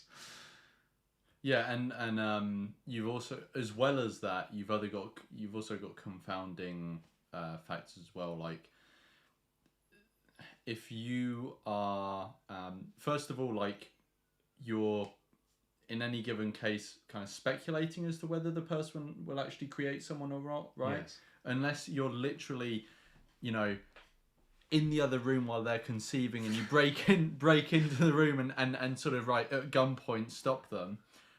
You're sort of, it's somewhat speculative. Obviously, most people will at least try to reproduce. So, you can be reasonably confident, but it's still somewhat speculative. And also, it's an action that there is the possibility that you can dissuade them from doing, right? Or avoid it happening in other ways. And so, obviously, there's the principled point you're saying, but on top of the principled point, there are confounding variables as well that make you should avoid even more going down those sorts of roads. And I do think as well, antinatalists can flip this around to people who may be, saying, well, because you think that it's wrong to procreate, then it might motivate people to go and stop them. That would apply for basically any ethical worldview. Yeah. That would, I guess, it would apply for the case of abortion. It would apply for the case of eating animals. So antinatalists can point that around and say it doesn't make the conclusion about whether or not this action is right or wrong. With the procreation case, it doesn't make the conclusion that it's wrong any more or less dangerous necessarily than other positions where people have disagreement and then they act upon those disagreement in different ways. So yes, I think that antinatalists can point out that this would apply for lots of different things, and that antinatalists therefore aren't anymore. The antinatalist conclusion isn't any more inherently dangerous or anything like that. It doesn't have to be. It doesn't have to motivate people in ways that they would go out and violate the rights of others, as Alex was talking about. It's just very similar to when people have ethical disagreements about all kinds of behaviour. So yeah, I think that's an important point too for antinatalists to flip around and say, yes, but we have moral disagreements, and as a society we still try and function together. Yeah. And we have ways of, he said, I could try and persuade you or whatever it might be. That was again a tangent, as there have been many. No, but a valid one. 3 minutes 30 left. All right, let's get stuck in. In a way, yes. You have to distinguish here, I think, between a utilitarianism of rights and a strictly deontological view. So a utilitarian of rights would seek the minimization of rights violations, but then you are dealing with a version or a species of utilitarianism. And so it's just a question of minimizing rights violations. Sure. Deontologists, I think, there'd be a much. And just to say, that is one thing that ultimately, not that again the labels are important, but the thing that ultimately got me to say that I'm a consequentialist, I have a consequentialist worldview rather than a deontological one, was that a lot of people who think they have a deontological worldview are applying to consequences. They either apply to consequences in the way that I mentioned, whether they say that rights lead to better consequences with respect to suffering or something else. But then, as Benatar said, there's another way that people apply consequentialism to deontology. They say that the important thing to do is to maximise and minimise the rights violations, which is itself another form of consequentialism. So I don't think it is true that some consequentialists, debate bros, try and say, deontologists don't actually exist because at the bottom of it is an appeal to me. That's not the case. I mean, you can read the Old Testament and it says, thou shalt not kill, and you stick to it 100% of the time, and you never violate it. If you could kill a murderer who's about to murder how many people, you just say, no, I'm not allowed to kill. That's it. And there are some people who have that worldview, for example. So I think there are genuine deontologists, which is to say that there are a lot of people who think they have a rules-based or rights-based worldview who are actually appealing to consequences to justify. Sorry, again. No, nerdy debate, bro. Higher bar there. So I'm not saying that deontologists are always committed to respecting rights irrespective of the outcome and irrespective of what other rights violations might follow. There's going to be an extremely strong presumption, and in some versions of deontology, an absolute prohibition on killing innocents in order to prevent them from violating rights down the line. I mean, think about this, for example. Among the people that you would kill in the benevolent world exploder are sentient animals who are not moral agents and so not violating anybody's rights. You'd also have human babies who would potentially become procreators down the line, and you've got no idea whether they would or wouldn't procreate, but you'd certainly be violating their right to life in the process. So there'd be lots of rights violation there that couldn't be justified in the way that you were suggesting. I could see ways around it, but again, that would be a point of disagreement rather than one of clarification. I suppose just to close out, because thinking about it now, we never kind of landed on a question, and perhaps it's one that you wouldn't want to personally answer, but I wonder what the answer, in your view, would be to the question of whether it is good to press the button. I don't mean from each perspective. I mean from your perspective. If the button is in front of you, am I to take from what you've just said that you would not press the button? I think let's leave my view on this particular one out of. I've spelled out the different options and I've shown you that there's no complication. I may answer that at some point, but I think I'd just rather not answer it now. That's fine. Leave it to the consideration of the. If I'm not mistaken, doesn't Benatar now answer and say he now goes. So I don't know exactly when he first said. Yes. But I think the first time I heard him say, was in his interview with George on Kindness and Debunked. Oh, about wild animal suffering. Yeah, he has said again since, because I guess once you publicly share it, there's no point hiding it again after that. I think some people just thought that he would say it, but he wasn't saying it he wasn't answering it because he was worried again. That you mean the look bad. utilitarian type? Yes. Right. And I'm there thinking that if people thought that made him look shifty, maybe he should have just lied if that was his thinking about it. Oh, I'm not going to answer it because then it would look bad. Yeah. Like, I think that was generally he was just saying that it wouldn't be helpful for him to say it. But I do believe that he wouldn't. I don't think that he's lying now from some utilitarian calculus that he's like, if I say yes, it's worse consequences. I would actually press it, but I'm not going to tell anyone, so I'm going to lie about it. I do genuinely believe that he wouldn't press it, and I think when he was talking about like not having omniscient, not omnipotence, not being an omniscient God, all-knowing God who knows all the consequences or all the whatever of the actions. Like that's the same reason that I firmly wouldn't press it, is because again, I'm just some random moron who was trying to figure out what to do with right or wrong. And yes, I wouldn't press it for. I wouldn't press the red button for one person, and then you just scale it up to all sentient beings in the known, all known sentient beings in the universe. I would not press it either. Cool. Okay. All right. Let's. Of the audience, at least, I know that certainly when I've been asked it in the past, I've not wanted to answer it because it's one of those really controversial questions. So I totally understand that. Well, unless there's anything that you wanted to clarify on top of that, I think you said that was the last point, the last major point, at least. Yeah, that's right. Thanks very much. Fantastic. Well, then I just wanted to thank you again and do so publicly to say that. It's the fact that you wanted to have this conversation shows that you do really care about making sure that our listeners are understanding you properly and really getting the best chance at engaging properly with the anti-natalist argument. So it's refreshing to see. This hasn't happened with a guest before. It's nice that you've kind of listened back and been willing to do this follow-up. I hope people listening will take this seriously and take these clarifications on board and go and revisit the arguments that Professor Benatar makes and read the book with these things in mind and see what they think about it. And if they do have any points or questions about it, leave a comment in the original video because I know that there's a very strong active anti-natalist community online who are always willing to talk about these things and respond to comments like that. So do be willing to do so. But really, yes, I have to thank you again, Professor Benatar, for joining me and for doing this follow-up discussion. Thank you very much. I appreciate your being willing to do the follow-up.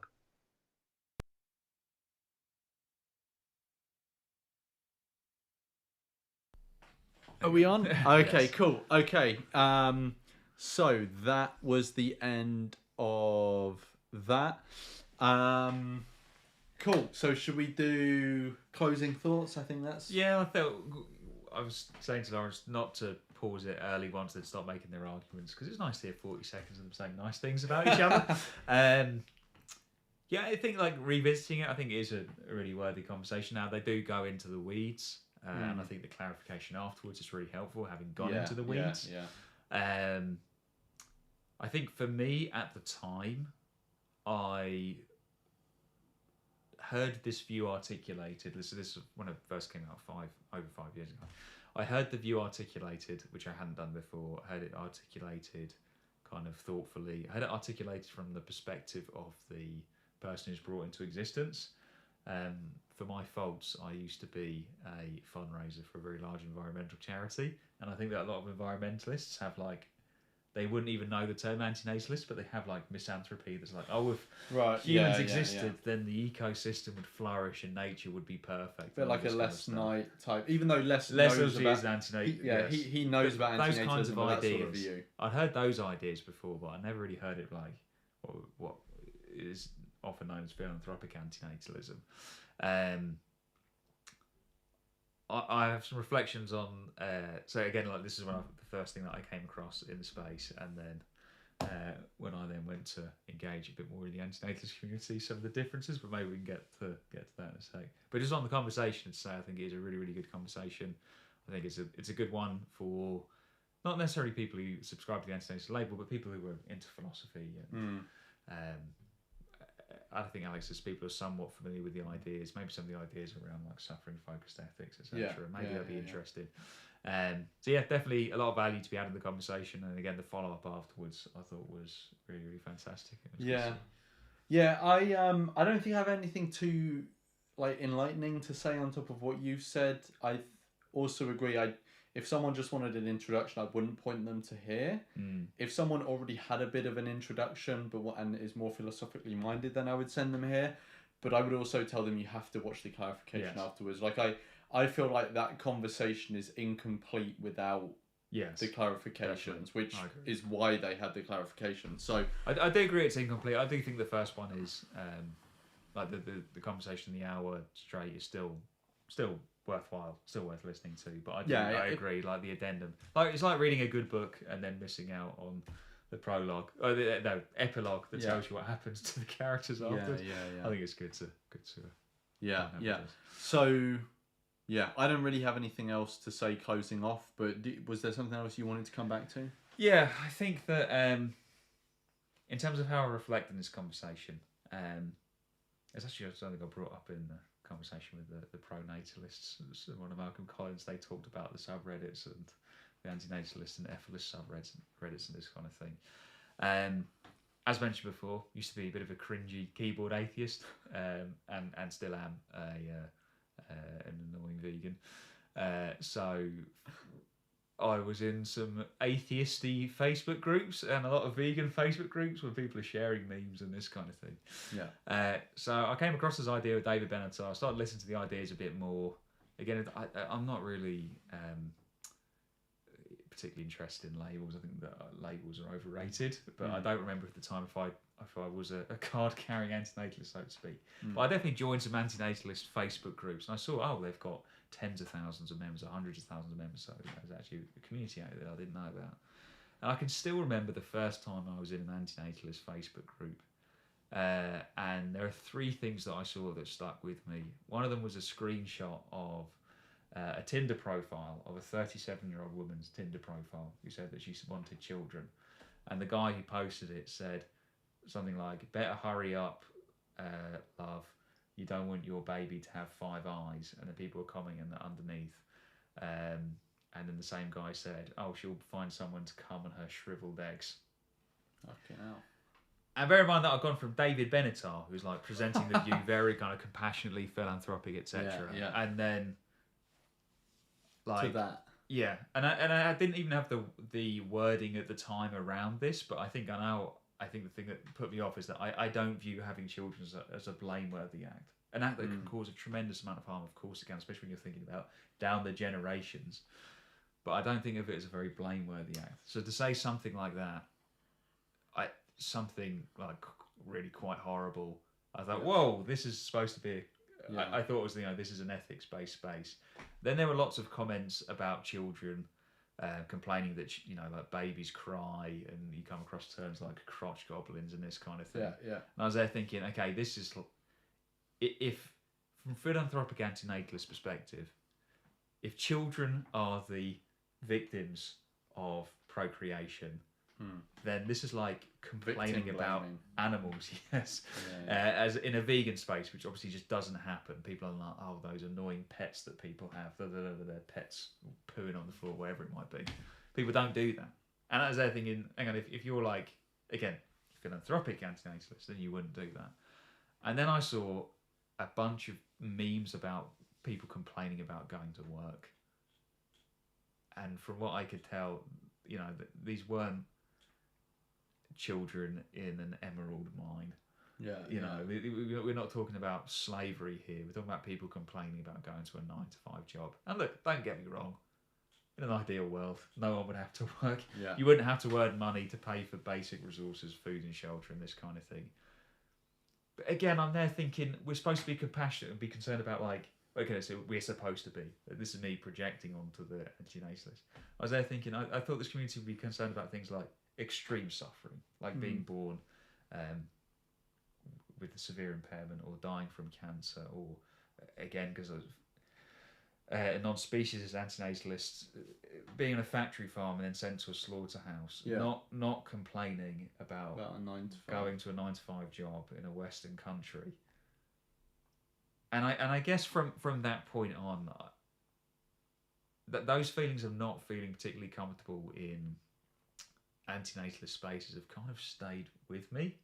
I would say the the in-person meetups in London that I used to go to. I don't actually live in London, but when I do come, that's why we see each other occasionally. So I went to London for work. But I did like those antinatalist, like in-person antinatalist meetups. And most people there were, very concerned about suffering. Most of them were vegan. Were interested in things like donating to charity and had like the impact focus, got a mindset. Whereas I found that in the antinatalist spaces, there was a lot of stuff that I personally found really off-putting. And again, a lot of toxic venting. Yeah, yes, exactly. And don't get me wrong, there's lots of venting, atheist spaces. I was the angry keyboard atheist and this kind of thing. Something about antinatalism claimed to be like a lot of people talk about antinatalists being very compassionate and this kind of thing. And it's like an ethical position in a way that an atheist space is just like, oh, look at these stupid people. They're not necessarily talking about ethics, whereas antinatalism is like an ethical space. At least how I was understanding it. Something about the spaces being so toxic really bothered me. Obviously, with antinatalist advocacy, did a lot of stuff around trying to build a healthier community. And yeah, I don't know, especially with recent events, with the recent terrorist attack. I don't know what it is. I don't know what to put it down to. Whether I'm projecting, whether I'm overreacting to the toxicity. There is something about the toxicity in antinatalist spaces that really, really bothers me. And it's not just toxicity in terms of people saying mean things. It's the red button. It's the, the violent fantasies. It's all of it. It's something about this that really bothers me. And again, I don't know if I'm overreacting. And the reason that it made me think of it, again, of recent events, but also because of the David Benatar stream. I compare, like, the writings of, like, philanthropic antinatalists, of, like, people who are concerned about suffering. Yeah. And then I see the spaces, and they're just... like a cesspool. Exactly. And I don't feel that way in vegan spaces. I don't feel that way in, I don't know, hanging out with Christians. I think we've said before that, like, I think Christians are wrong. I think their worldview is incorrect. It's usually quite nice to hang out with Christians. I don't know whether it's I don't know, because it's like antinatalism is like a very online space, and online spaces tend to be more toxic. Yeah. But I worry, is it something about the worldview itself, and not about the worldview being wrong? Does it attract a certain kind of mindset, a certain kind of I don't know whether it's people, the studies about the dark triad traits, like we're treading on like uncomfortable territory here about the kind of people who would be attracted to antinatalism. I don't know what it is, where that toxicity comes from, and again, I don't even know if I'm projecting and overreacting to it. But yeah, there is something about the toxicity in the space that really, really bothers me. Yeah, and it just contrasts so much with like the conversation that we've just said. Yeah. Thing is, because the antinatalist world has not been studied on like a sociological level, or however you want to put it, it's very hard to make actual statements about why things are the way they are. And because it hasn't been studied as well, I am going off like heavy anecdotal evidence, which is not the best way to go. I'm putting all of my biases and projections onto it as well. I think I mean, at the end of the day, I don't know why those sorts of people in those sorts of spaces are there and why they act the way they act. But I think part of it is because it's so online, and it's a lot easier to go to extremists and sort of communicate in a toxic way online, because you don't have the social mediators that keep things polite and sort of recenter people that you do have in real life, right?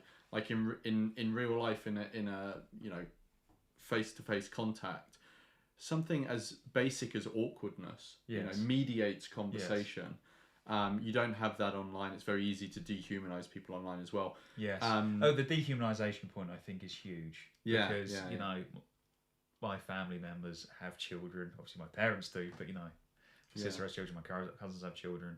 I told you one of my close friends is going to become a parent tomorrow.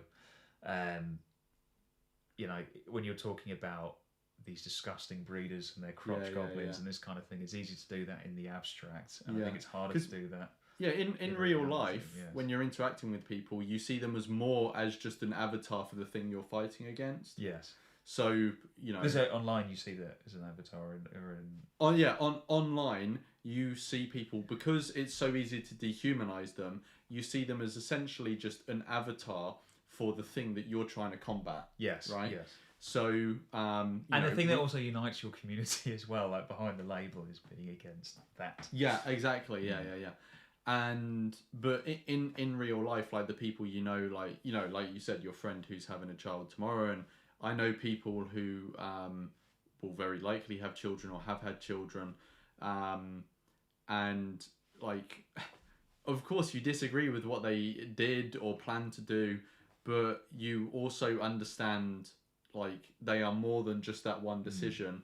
And I think the lack of blameworthiness comes into it a lot more. I mean, I don't think people are totally unblameworthy. Yes. I see it the same way as like veganism, basically. Like if someone has had the arguments presented to them and the real possible consequences of their actions provided to them and there shown are to definitely them, degrees of blameworthiness in these cases. I don't think it ever gets to the point where, like you can, well, maybe some in extreme cases, but I think because of the heavy biological and cultural conditioning, you have to be really charitable with people. Yes, just show people like families welcoming a new arrival, and then compare that to slaughterhouse footage, and then say which one people withdraw from, even if they're responsible for. Yeah. Even if they pay for slaughterhouses, you can just see this in the reaction. I think that comes into that play with the blameworthiness, all the happiness around new parents versus other immoral things that people might do. I think another part of why there's so much of this toxicity online is that there's a lot of like anger and also sadness. Yes. And that can come out in unhealthy ways. Yeah. And that's, everyone has that. You'll have had that. I'll have had that. I mean, we wouldn't necessarily have like splurged it out online in that exact way, but everyone can relate to the feeling of being sad or angry and wanting to vent that somehow. Yes. And if you come to the anti-natalist world, you're probably more likely to be someone who has been in contact with suffering, in a very weird, not weird way, real way. Yeah. Very tangible. Yeah, and it's understandable to want to vent. But if you come into a community where it's already established this toxic form of venting, you're maybe going to be more inclined to engage in that toxic form of venting. And don't get me wrong, I come to this with a massive sense of privilege for someone who I think personally, and I think this is not like empirical thing. I think it's in terms of how I try to be very grateful. I try to live gratitude. Someone who has lived a very good life, just as simple as like I have positive relationship with my parents being a huge deal about it. So I'm bringing a lot of privilege in the sense of it's easy for me to say don't be negative when the harms, if I don't feel like I've suffered a harm from being brought into existence, if that makes sense. Yeah, because it's not tangible. Like I said, I've lived a very blessed life, so it's easy for me to sit on my high horse and say stop being so negative. Yeah, and like I completely sympathise with people that there are going to be people in anti-natalist spaces that are venting, and we're sort of condemning that, or I'll just speak for myself. Like I'm condemning that, and yet some of those people are going to be in a much worse situation than me, and that's going to be one of the reasons why they are venting. So I can completely sympathise with the positions people are in. I just don't think that form of like engaging in that toxic behaviour of the things you've listed, like child hate and going to these extreme fantasies, all of these sorts of things. Like I don't think it's going to be healthy for the person. It's not setting a healthy example or contributing to healthy dynamics with others. And it could cause other people, or it could play into a general environment that might sort of not push back against people who are going to take it to extreme places. Yes. This said, I did want to end on a slightly positive note as well. Yeah. In the sense of, as I said, like I have a problem with, a lot of my experiences in anti-natalist spaces haven't necessarily been positive, but that isn't to say that I haven't had some really wonderful and positive interactions with anti-natalists. And I do think that sometimes I do remember some of the negative more than the positive. Interestingly, Benatar says that people tend to remember the positive more than the negative. Yeah. And I think that I think that for me it's different. Like, I don't remember like boredom particularly badly. I don't even remember like physical pain particularly badly. I've got a high like physical pain tolerance, but I remember negative interactions with people really strongly. That person said this to me or whatever it might be. So I think that's maybe the situation. And you know, like every time, I'll just pick as an example, every time I come on your channel, comments, there's people very, very kind in the comments. I said the in-person meetups that we had, really enjoyed those. And just people that I've met, like through interacting with you, through antinatalist advocacy, I've met people who've behaved in such wonderful, kind ways, not just to me directly, but I mean, I see people who are striving hard to make the world better, to even just like spread compassion and kindness in the antinatalist community.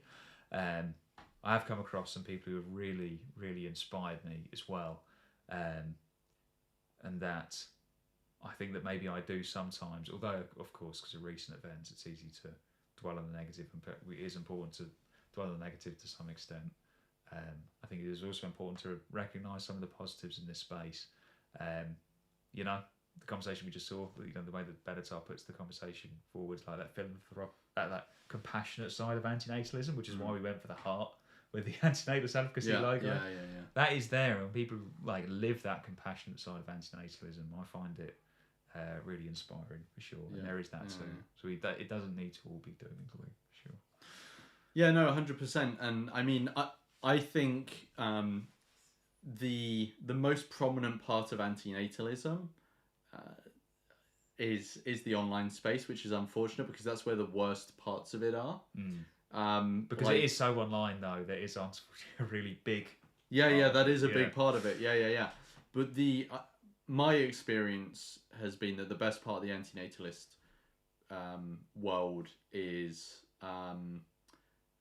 like mostly in person and meeting people in person and going to these meetups and stuff like this. There's like some very amazing people there who get involved in all sorts of good stuff and do other things in their lives and stuff, and it's interesting to hear what other things these antinatalists do in their lives, which you don't tend to get as much online.